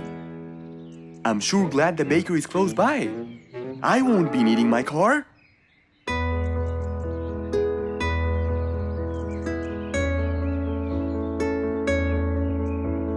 Mr. Fox decided to walk to the bakery.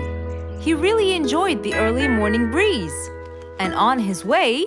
Good morning, Mr. Fox! Oh, Mr. Falcon! How are you? Are you getting enough sleep? Yes! I can sleep most anywhere now, and it's all thanks to you, Mr. Fox! Glad to hear that, my friend! See you around!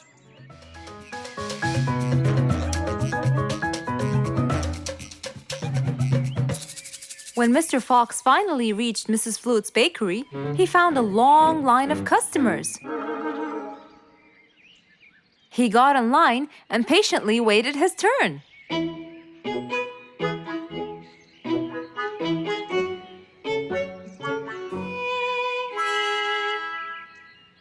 Wow!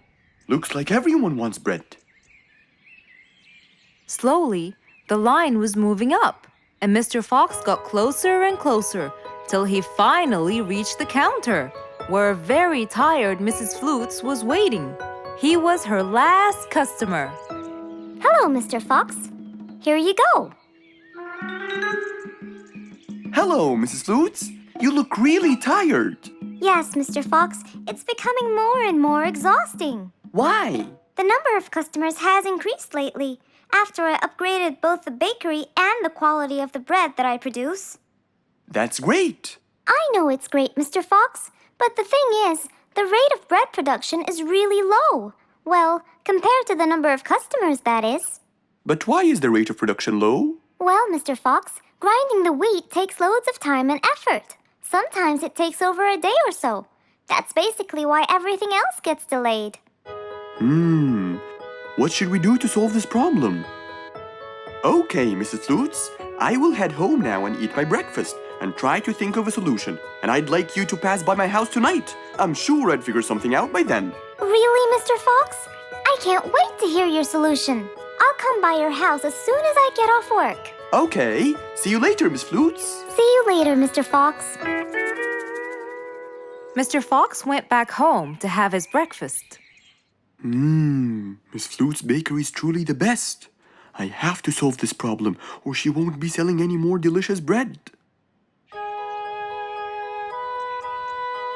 With that in mind, Mr. Fox went to his workshop to give it some thought.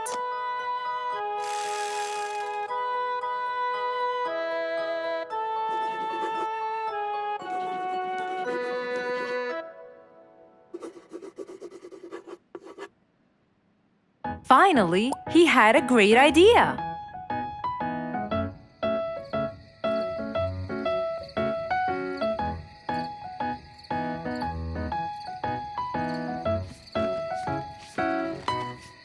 That was a long day. I should head straight for Mr. Fox. I'm sure he would have solved my problem by now.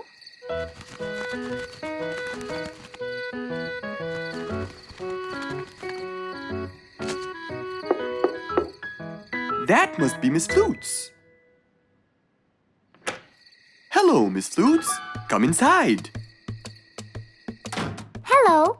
Were you able to find a solution to my problem, Mr. Fox? Well, why don't you try this new invention? A new invention for me? That's right. I made it specially for you. That's wonderful. It's a grinding machine to help you grind wheat quickly. Brilliant. But how will it help me? This machine is used to increase the rate of grinding the wheat, which is used to make the bread. So you can use it to grind a whole kilogram in no more than 5 minutes. And with that, the amount of time needed will decrease, and you won't be too exhausted. I'm really grateful to you, Mr. Fox. I have no words to express my gratitude. Friends help each other, Miss Flutes. You're really kind and generous, Mr. Fox. I want you to start using this new device tomorrow, and I will call you to check in every once in a while. Okay, Mr. Fox, I will. I'll be going now. Thank you again. Goodbye, Miss Flutes, and have a good night. And so, Mr. Fox waved goodbye to Mrs. Flutes. Then, he sat on his comfortable sofa. He looked out his window and admired the jungle he lived in for so long. He happily thought to himself, I love helping my friends.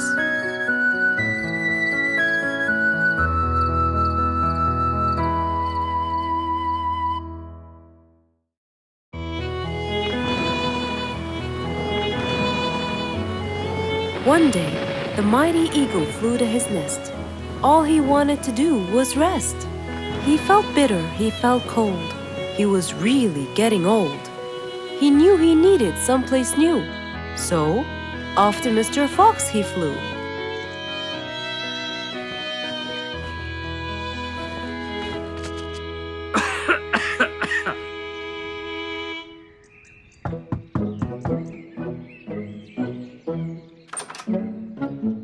Oh, hello, Mr. Eagle.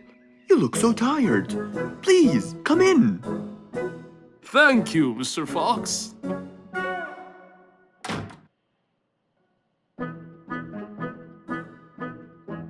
Now tell me, how may I help you? Mr. Fox, I spent years in prosperity and glory, but I'm old now and tired. I can't live out there alone in that cold weather. Where do you live, Mr. Eagle? By the mountain top. I see. The wind is strong there. I bet you catch a flu every now and then. Well, I didn't used to, but that's all in the past. Now I'm old and weary. I'm not what I used to be. Plus I get so lonely up there. There is no one around to talk to, and no one to help me get better if I get sick. Why don't you come and live with us in the jungle? I looked around, but I couldn't find the right place for my huge nest. I'm too old to build a new one, and I can't really stay in someone's home. Mr. Fox kept thinking for a while. What could he do to help his dear old friend?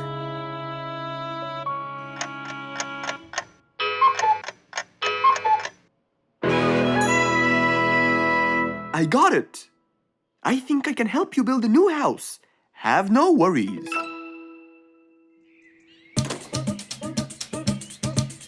Mr. Fox quickly grabbed his toolbox and hopped into his car. He drove through the jungle while Mr. Eagle flew above him. He stopped in front of a tree that looked both old and firm, right in the middle of the jungle.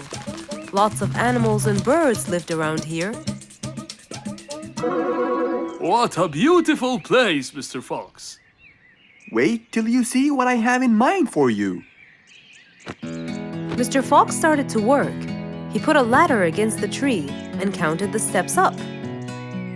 1, 2, 3, 4, 5, 6, 7, 8, 9, and 10. When he reached the tree branches, he opened his toolbox and took out some wooden plates.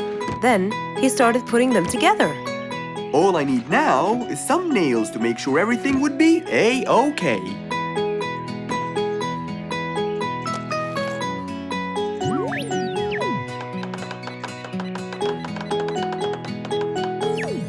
We're almost done, Mr. Eagle. Can't wait to see what it will look like, Mr. Fox. Oh my! What a wonderful treehouse! And it's all yours, Mr. Eagle. My own home. I can't believe it. Thank you so much, Mr. Fox. You're most welcome. As Mr. Eagle got inside his new house and closed the door, he felt a happiness like never before. He knew Mr. Fox's idea was truly the best, for there was comfort, there was warmth. He felt really blessed.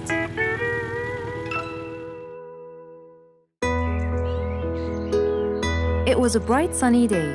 Mr. Fox had had his breakfast and was now out doing his morning exercises. It was then when he saw Woody, who was passing by. Ah, Woody, how are you? Haven't seen you in a while. I really missed you. I'm fine, Mr. Fox. I really missed you. I hope you're doing great. Why does he look so sad? I hope nothing bad has happened. You look a bit down, Woody. Is everything all right? Are you okay? Oh, Mr. Fox, I really need your help with an urgent matter. Don't you worry, my friend. Big or small, every problem has a solution. I assure you, everything will be all right. Oh, I know, Mr. Fox. I can always count on you.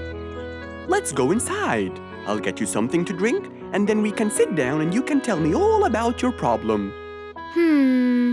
Let's go.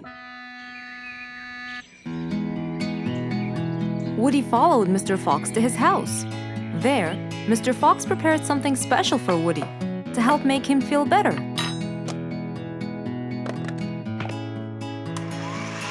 I made you some fresh orange juice. This will help you relax and cheer you up. Oh, you're very generous. I love orange juice. Thank you.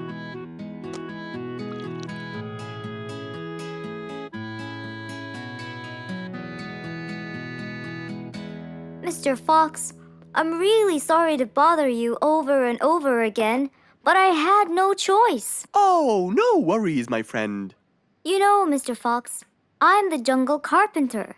My business has been growing recently, and now I have many customers. Yes, you're a hard worker. You deserve it. I used to build boats for fishermen. I got famous for my skills, especially after I built Nate the fisherman the boat of his dreams. He went and told everyone in the jungle about it. They overwhelmed me with requests. That's fantastic. I'm really glad to hear that. But Nate came to me yesterday and asked if I could build him a ship. One big enough for him and all his friends, as he is planning to go on a fishing trip. It's for a special trip, he said. Yes, I've heard about that. Well, the problem is, I've never built a ship before, and I have no clue what kind of wood I'm supposed to use. I don't know what to do. How will I build him the ship he needs without the proper wood? Will you help me, Mr. Fox? Whoa, that's a serious problem. I'm gonna have to look through my books. Well, you're never too old to learn something new. I could use some time. I'll call you as soon as I find a solution. I will be waiting for your call.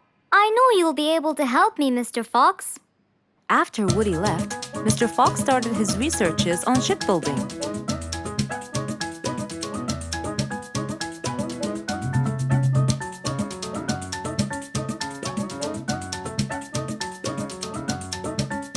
After hours and hours of hard work, he finally got it. Yes! I've got it! But what did he get? We'll find out in the next episode. An autumn windy day. It was Jumbo's birthday. He was dancing and playing with his friends, hoping this day would never end.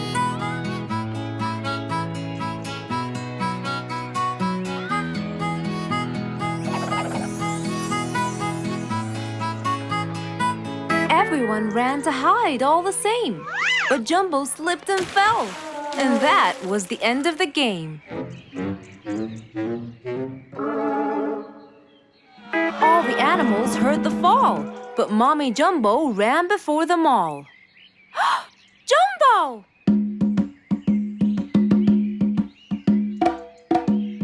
Oh, Jumbo.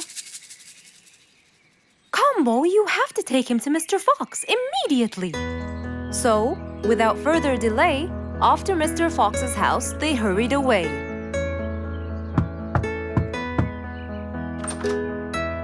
Hey, Mrs. Combo, what's wrong? Help me, Mr. Fox. Jumbo is ill. Oh, please, come in.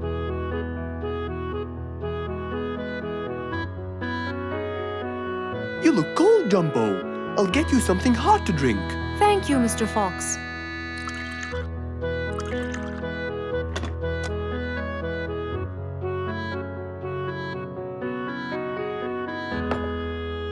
We were celebrating Jumbo's birthday. Oh, happy birthday, Jumbo. Thank you, Mr. Fox. But as he was playing with his friends, he slipped and fell into the pond. He started shivering and sneezing. I feared he might be sick, so I thought I should bring him to you, just in case. Well, why don't you lie down, Jumbo, and let's take your temperature. Open your mouth. Say, ah. Ah. Fever. Stuffy nose. Red dots all over his trunk. It's definitely sniffles. Oh my, sniffles? Don't worry, Mrs. Combo. It's just a sniffles fever. It will go away. All you need, champ, is some rest and just one pill of antidote. And when you're better, you can go back to play with your friends. Thank you, Mr. Fox. After thanking Mr. Fox, Mrs. Combo took Jumbo back home to let him rest.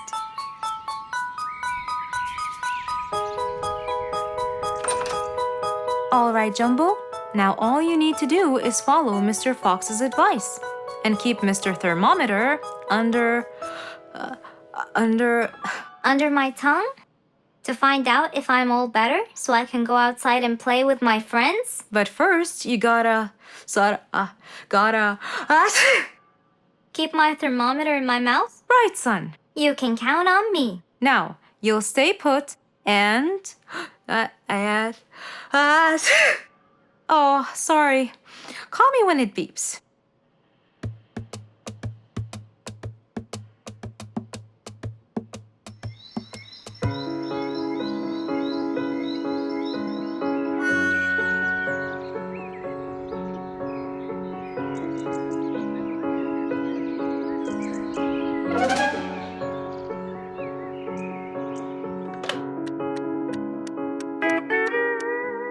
Hello, Frisky.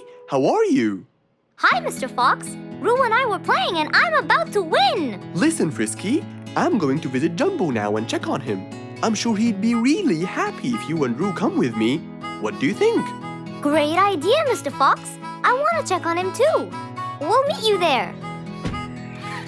As agreed, Mr. Fox met Frisky and Roo at Jumbo's house.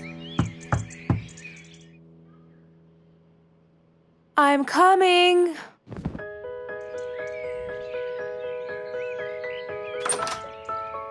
Hello, Mrs. Combo. We came to check on Jumbo. I hope he's feeling better now. Why, yes, Mr. Fox. Come in, everyone.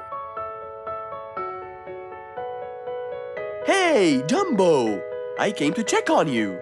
And I brought your friends along too. Are you feeling better now? Hi, Mr. Fox. Hi, guys. Hey, Jumbo. How are you feeling? Well, I feel better, but... Well, we need to take your temperature one more time, Jumbo. Is it time? It's time, all right? What does it say? Well, let's see. Your temperature is, oh. Your temperature is just fine and dandy, Jumbo. You're not sick anymore. You are A-OK. Yes! Now we can go outside and play. But first, I need to tell Mom. Mom? Mom? Where could she be? She's not in the kitchen. Mom! She's not in the living room. I wonder where she is. I'm here, in the bedroom. Mom? Are you okay? I think I might have caught a case of sniffles too. Don't worry, dear. I'll be fine. Now why don't you go out and play hopscotch with your friends? I'll join you when I get better. But Mom, I won't be happy if I go to play and leave you here all by yourself.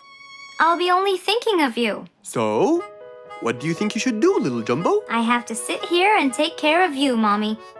You always take care of me when I get sick. I'll take care of you and never leave you alone. Oh, I love you more than anything in the whole wide world, Jumbo. Now it's time to take your temperature. Right, Mr. Fox? You're absolutely right, Jumbo. So rather than go out to play, by his mother's side, he decided to stay.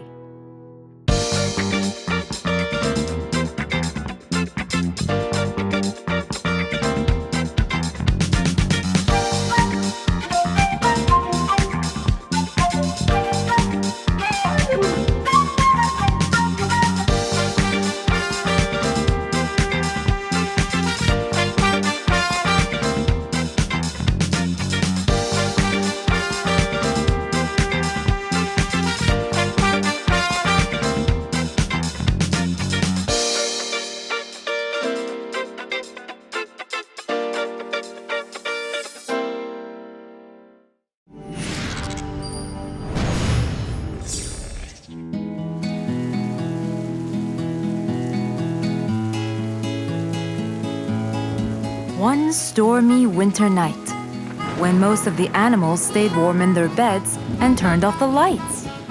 There was thunder, there was lightning, and Woody the Woodpecker found it frightening. He knew he was in trouble, for his house will soon become rubble. Oh no! What am I going to do? I better go to Mr. Fox before things get worse. With a nice cup of hot chocolate, Mr. Fox continued reading his book when the doorbell rang. It was winter. No one would walk in the rain unless they had a complaint. Woody, what are you doing walking around in such cold weather? Hurry, come in.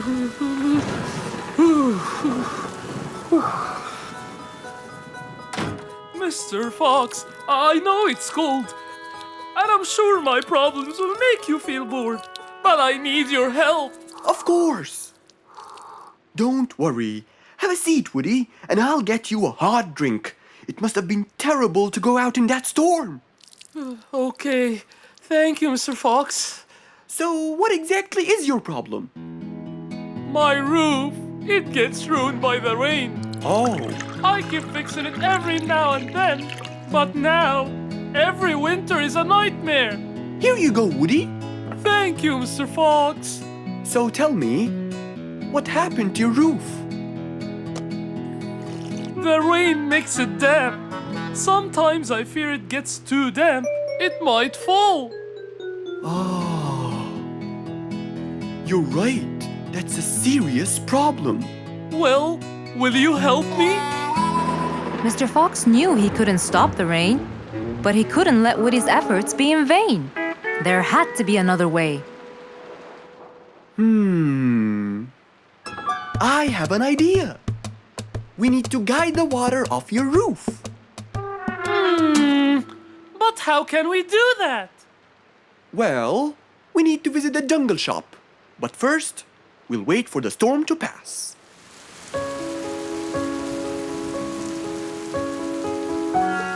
Finally, the storm faded away, revealing a bright, warm, sunny day. I think the weather is better now. Let's go, Mr. Fox! Mr. Fox and Woody hopped into the car, and off they drove to the jungle shop. So, what will we buy from here, Mr. Fox? A sloped roof. A roof? But how will we transport it? Oh, don't worry. There's a new type of roof. They sell them like, pieces of a puzzle. Oh, that's smart! Yep. Mr. Fox and Woody chose a nice big red roof.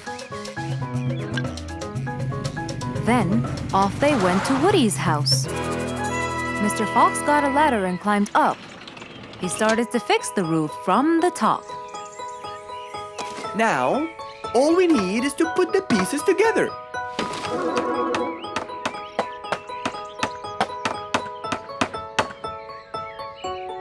All done. I'm coming down. Wow! It looks great!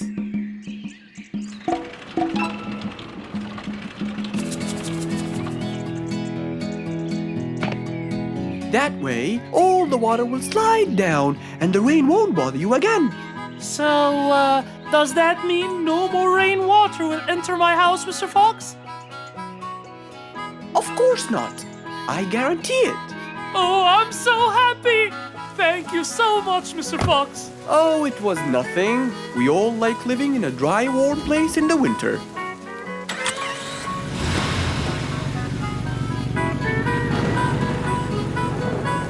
Woody thanked Mr. Fox, for now he could enjoy the warmth and comfort of his house.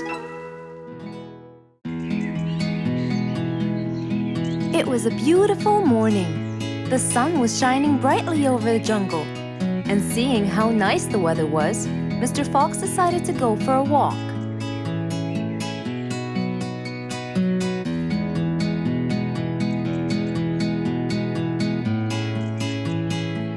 The birds were twittering, the bees were humming, and the flowers smelled pretty.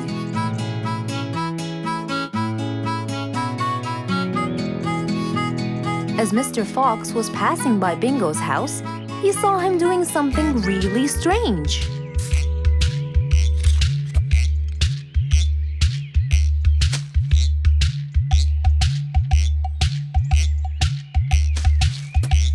Bingo!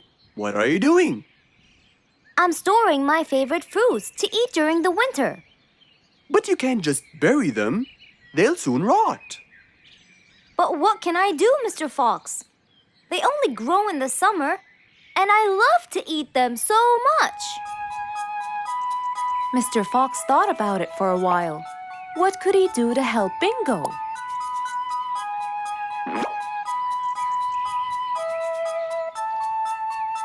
Don't worry, Bingo. I think I have an idea. Really? What is it? You'll have to wait and see. I'll just run to my workshop, and I'll be back before you know it. Okay. Mr. Fox went back to his workshop and gave it some thought.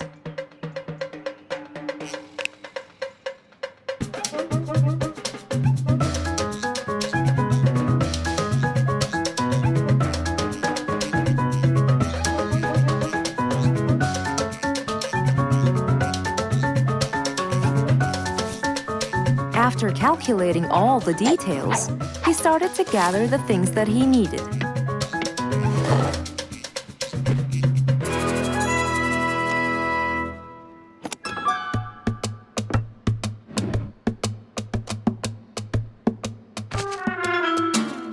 Then, he took his toolbox and his car keys, and of course, the glass plates. He put them all in his car and was on his way.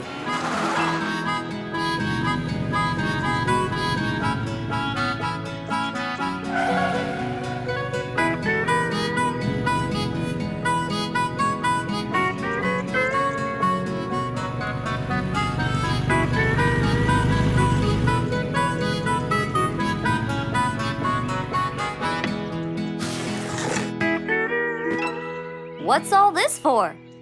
It's a surprise. I can't wait!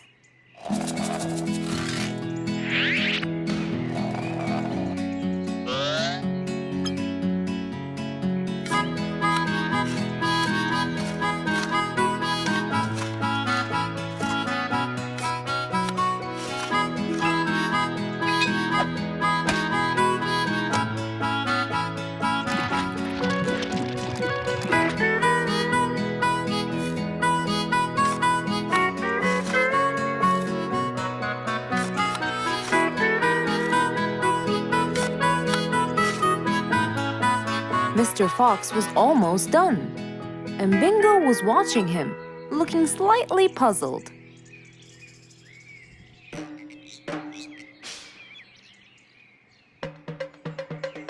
Here you go. You'll never miss pineapples again. So I can store them in here? No. You'll grow them in there.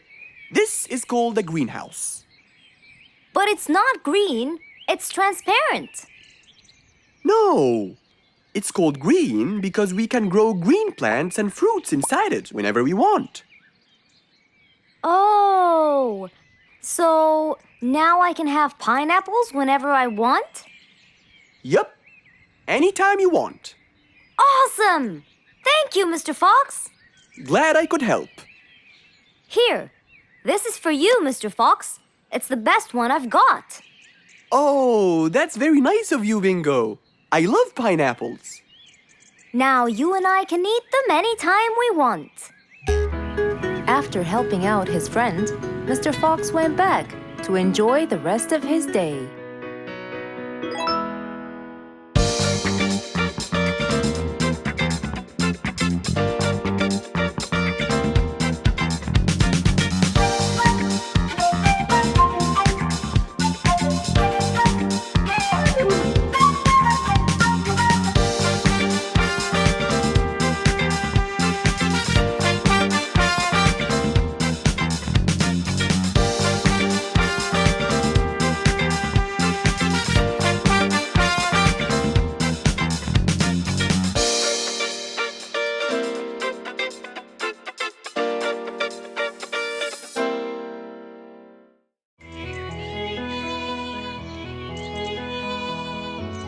It was a very fine day, in the beautiful month of May.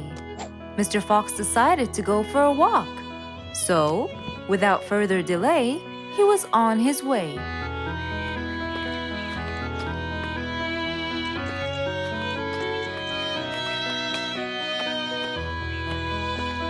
While Mr. Fox was walking, enjoying the sun on the trees, he heard a quarrel at a distance and someone saying, Stop! Please!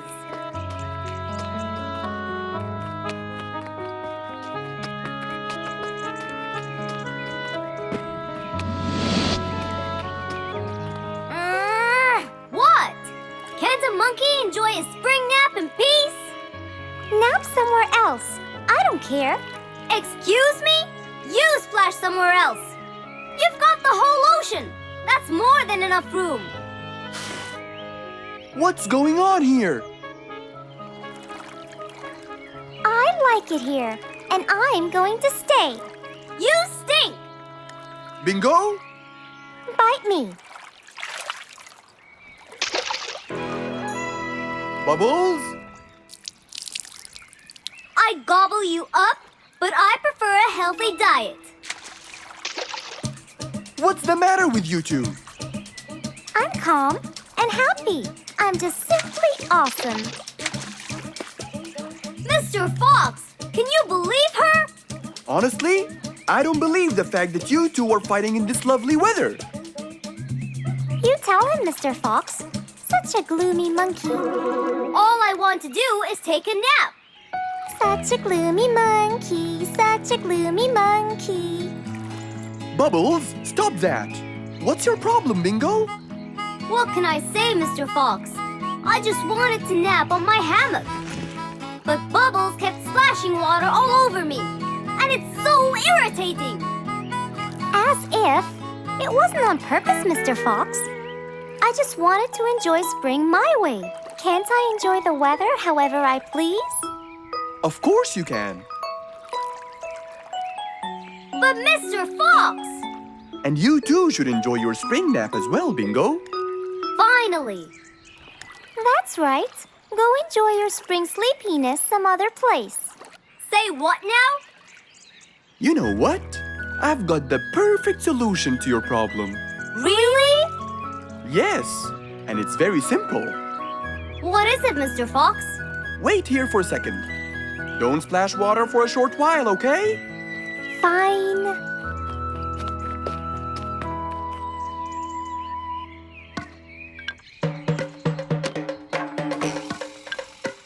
The hammock was very close to the lake.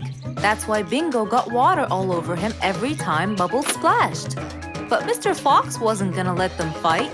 He had the perfect solution for both their plights. What are you doing, Mr. Fox? Wait and see for yourself.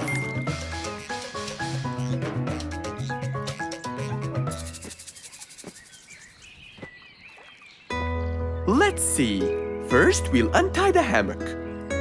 1, 2, 3, 4, 5. Now, we'll go a few more steps up and tie the hammock again. Here's good. There you go. Try it now, Bingo.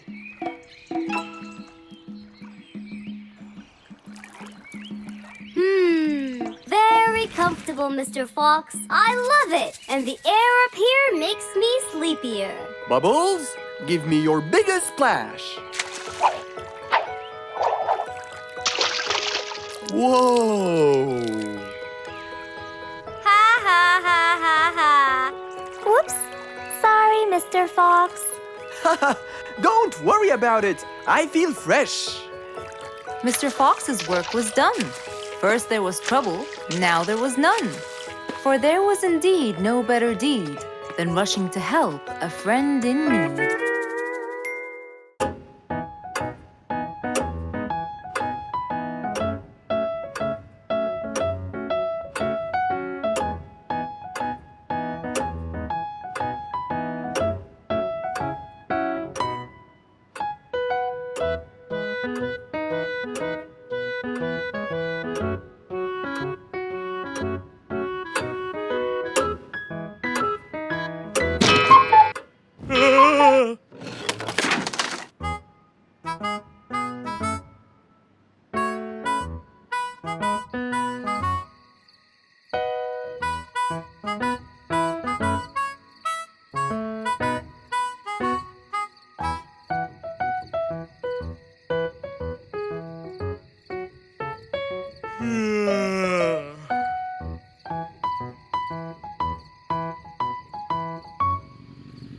It was past midnight. Mr. Sleeperson Koala was on his way home from work. The streets were empty and quiet. He was falling asleep.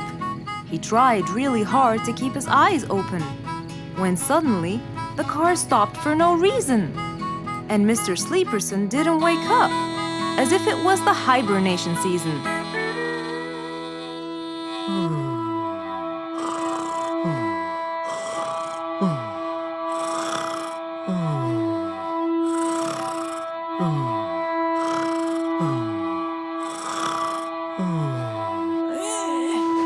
What is that? Mr. Sleeperson fell asleep on his driving wheel. The horn was too noisy for Mr. Fox to bear.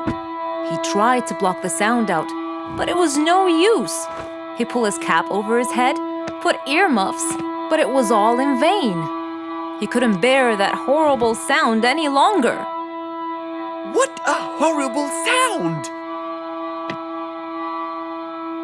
Who could it be this late at night? Oh no! Mr. Sleeperson! It's you again! What brought him here this time of night? And he slept on the driving wheel! Excuse me! Mr. Sleeperson!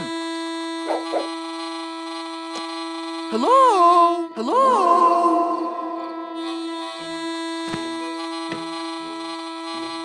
Oh, that's enough!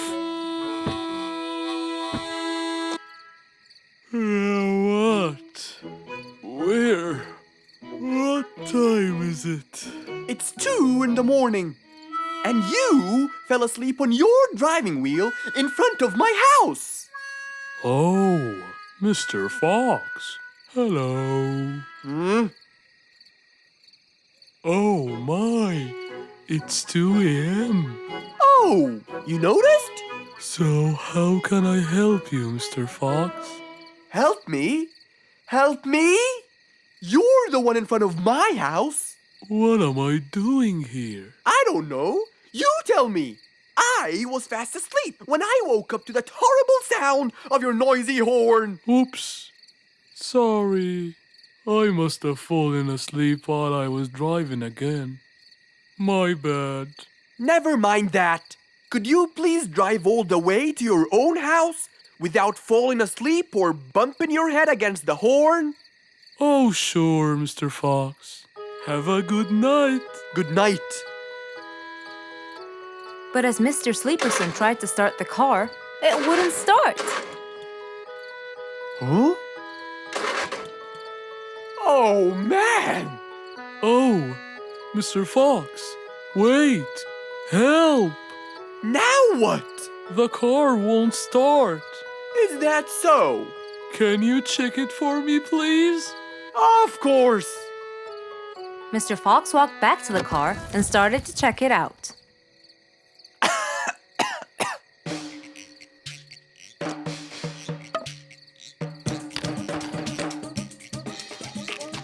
Everything seemed fine.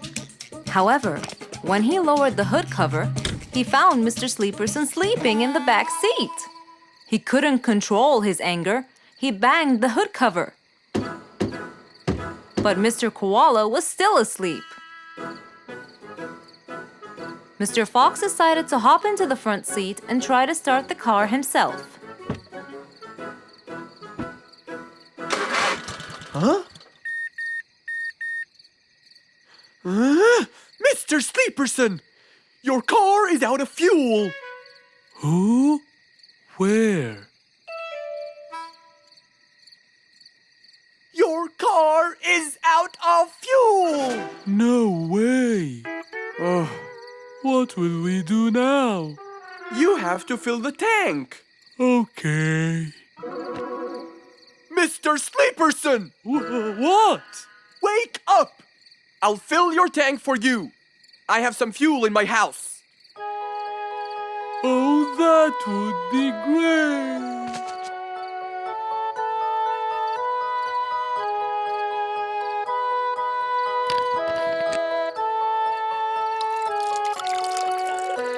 Mr. Sleeperson, it's all done. You can go home now. Oh, thank you. Thank you so much. You're welcome.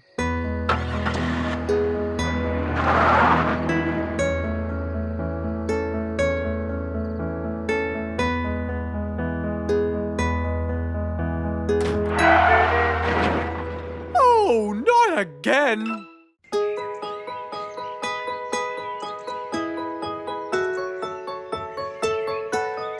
Beatrice was a little energetic bee.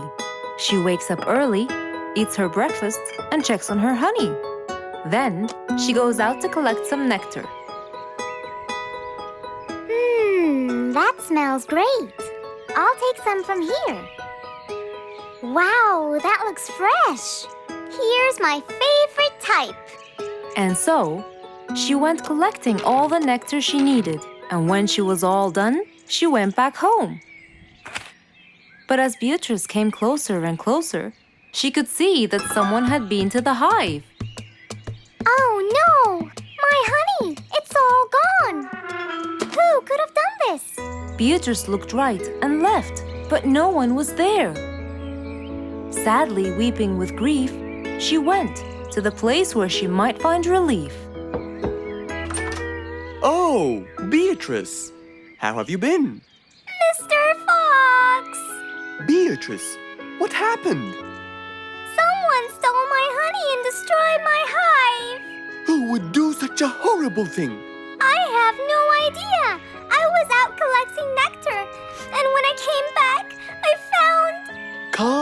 down now, calm down.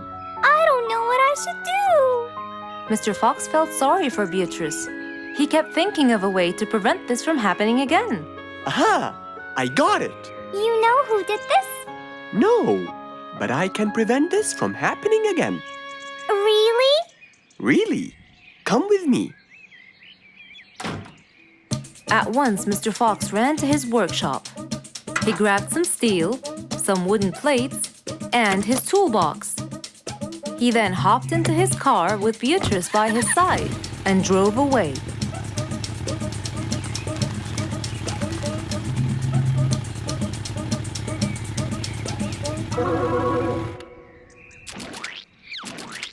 Oh, See? I told you. It's a complete disaster. you were right. But don't worry, everything will be okay now.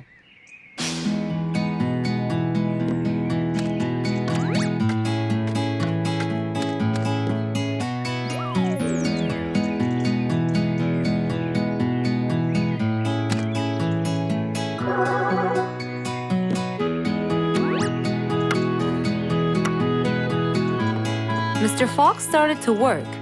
He got the wooden plates and built a box out of them, which he put on the tree branch. Then, he surrounded the box with steel. He made sure the nails went in properly and made a door for little Beatrice. Now, all done. Wow, it's amazing. Thank you, Mr. Fox. There, take this too. And what's this? This is the key to your hive, so no one would enter without your permission. Really? Oh, I can't thank you enough. Don't worry about it, Beatrice.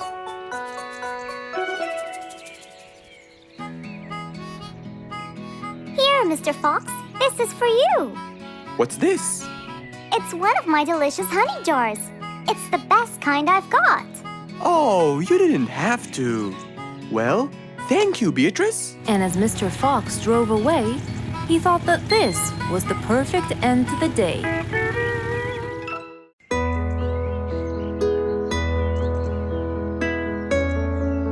Roo is sad and looks really down. On his face, there was a frown. He had a cake, but he didn't care. And although it was his birthday, he said, Life's not fair. "Thank you, Mom." "You're welcome, sweetie. Are you okay?" Yeah, I'm fine.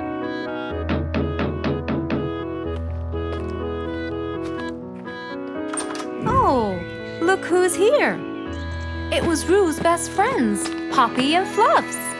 Hey there! Happy birthday! Wow, neat birthday cake. Yeah, just a normal birthday cake, traditional birthday hat, and the same old wishes over and over again. Roo, are you okay?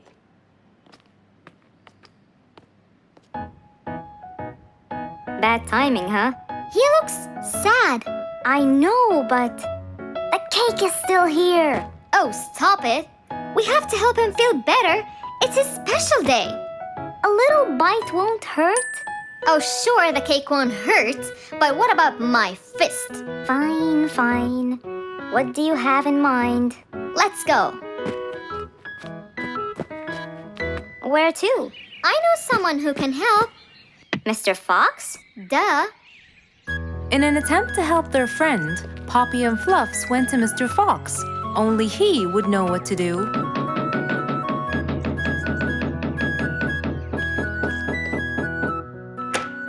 Hey, Carrots. Do you have any lemonade, Mr. Fox? I stopped apologizing for his behavior long ago. You know, Fluffs, he's just Fluffs. It's okay. Come in. Are you sure it's all right? Positive. It's always the right time. It's Rue's birthday, and he's pouting.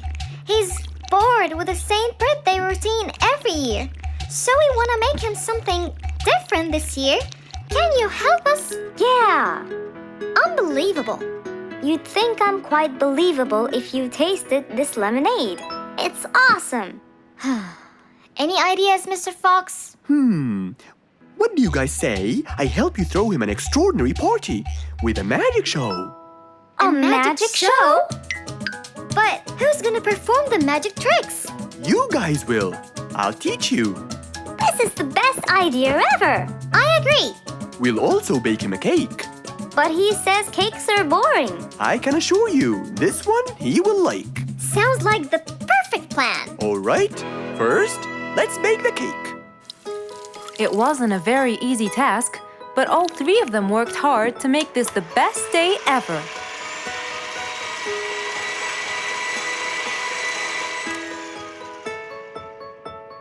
This is the coolest birthday cake ever. Now for the magic tricks. We need a bottle of water left in the freezer for around 2 hours and a plate full of ice. We'll also need some food coloring and soda. I'll get the color blue. I'll get the green and the yellow. And I think I'll get the red. We are all set now, I think. Not yet. What else do we need? Invisible ink. Huh?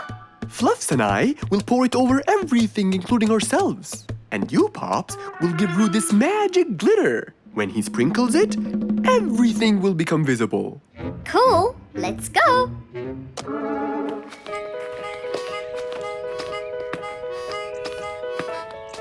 Let us pour the invisible ink now.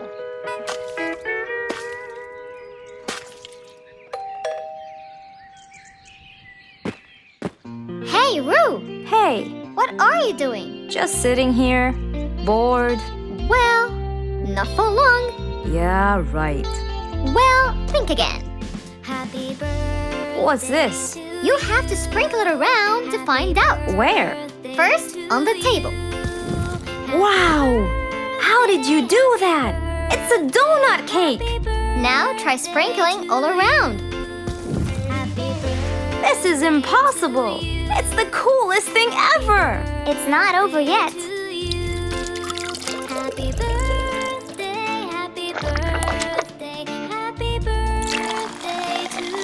I can't believe you guys did all this for me! All thanks to MrFox. He was a great help. I can't believe you guys! Thanks! That's what friends are for. Mom, come and see! What wonderful friends you have, Roo! Yeah, I think so too. Because of his friends, Roo's birthday was extra nice. One celebration was not enough, so they celebrated twice.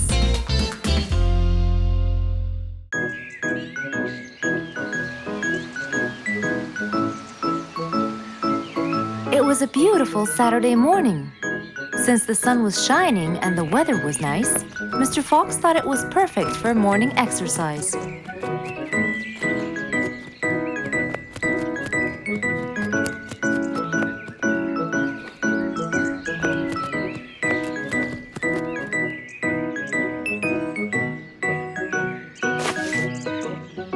Ah, Piggy, how are you? Haven't seen you in a while. I really missed you.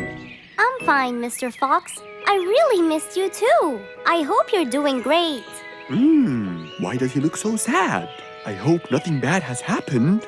You look a bit down, Piggy. Is everything all right? Are you okay? Oh, Mr. Fox, I really need your help with an urgent matter. Don't you worry, my friend. Big or small, every problem has a solution. I assure you, everything will be all right. Oh, I know, Mr. Fox. I can always count on you. Let's go to my house. I'll get you something to drink, and then we can sit down and you can tell me all about your problem. Let's go. With that said, both of them headed off to Mr. Fox's house. So, Piggy, tell me what's the problem. I keep trying to grow a plant in my garden, but it keeps dying. Do you give the plant enough water? Yes, every day. Well, how about the sun? Do you keep it in an open, sunny area? Yes, I do. I planted in my garden. Looks like I'll have to come with you to find out what the problem is. Wait here for a moment, please. So, without further delay, Mr. Fox changed his clothes and got ready. Then, they both got into the car and drove off to Piggy's house.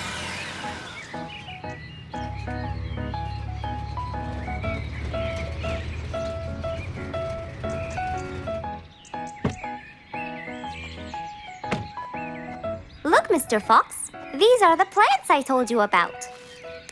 Little piggy, the plant you're trying to grow is ivy. And ivy likes to grow on something firm, like a gate or a wall.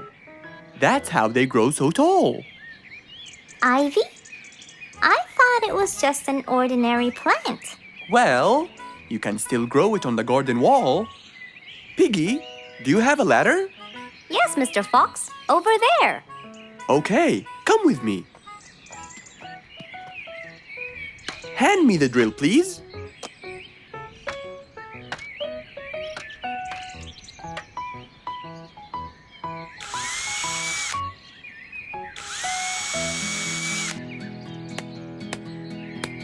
After drilling the holes and hammering the nails, Mr. Fox hung the ivy plant all across the wall.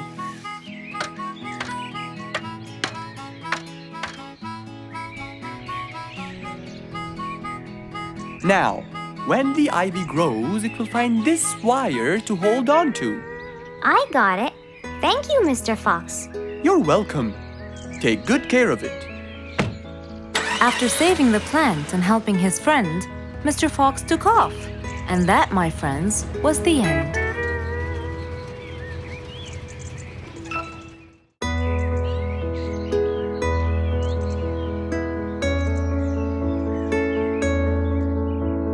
One cold morning, while everyone was shivering in their houses, Mr. Fox woke up and went to watch his favorite team play.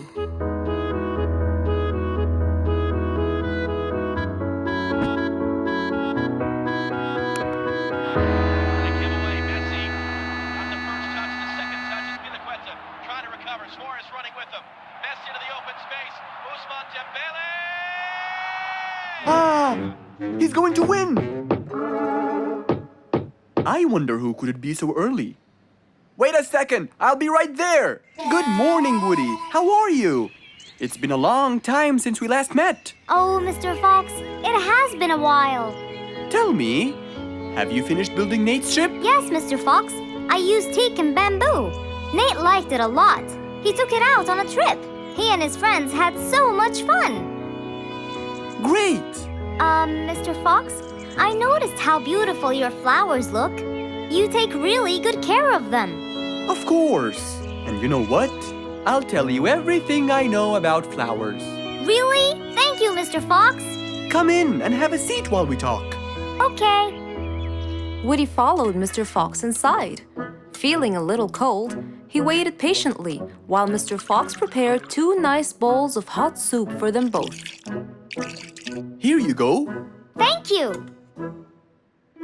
It's delicious. Glad you liked it. Now tell me, what's bothering you, Woody? How did you know that something was bothering me? I know you all too well, my friend. Okay. You know, it's really nice and warm here. Yes, warm weather helps me think and relax. Well, Mr. Fox, I'm sure you know that I've been a carpenter for a long time now. Of course. And during the winter, my business blooms. And my customers increase because I sell them the wood they use for their fireplace. Very good. But where's the problem? The problem is, they're not all the same. So each customer needs the wood to be suitable in size for his fireplace. That's true. And as you know, I work alone. So I take so much time and effort to cut and adjust the wood to suit each and every customer in this jungle. Sounds like a serious problem. He looks really worried. Okay, Woody, why don't you come with me to my workshop?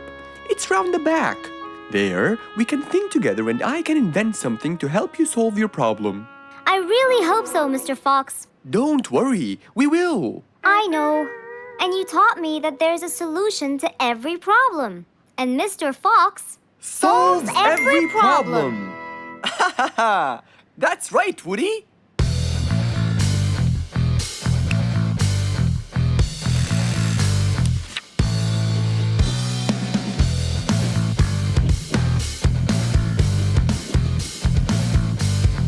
I will invent a gigantic wood-cutting machine that has the ability to choose and control the size and shape of your wood depending on what you need. What? Really? Aw, you're the best, Mr. Fox. I'm just going to need some time to build the machine. You got it, Mr. Fox. I'll go get a few things done, and I'll come back. Okay, I'll see you then, Woody.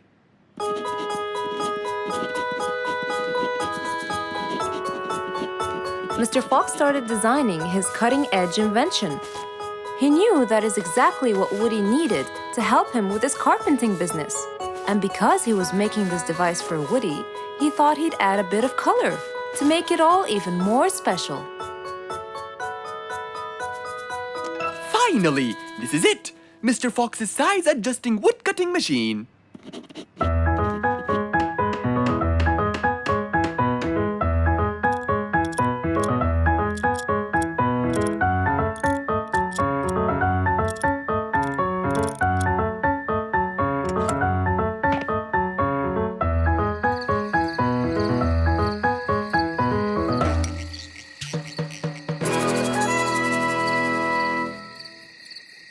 After finishing the device, Mr. Fox sat to listen to his favorite music, waiting for Woody, who came knocking on the door. Hello, Woody. You're right on time. Have you finished building the new machine for me, Mr. Fox? Of course I have. It's in my workshop. Let's go see it.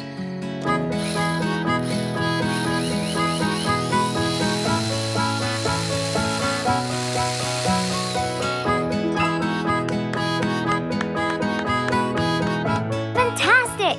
I don't know how to thank you, Mr. Fox. I'm really grateful for what you've done. Don't thank me. I only did what I had to do. I'd better be off now to cut more and more wood.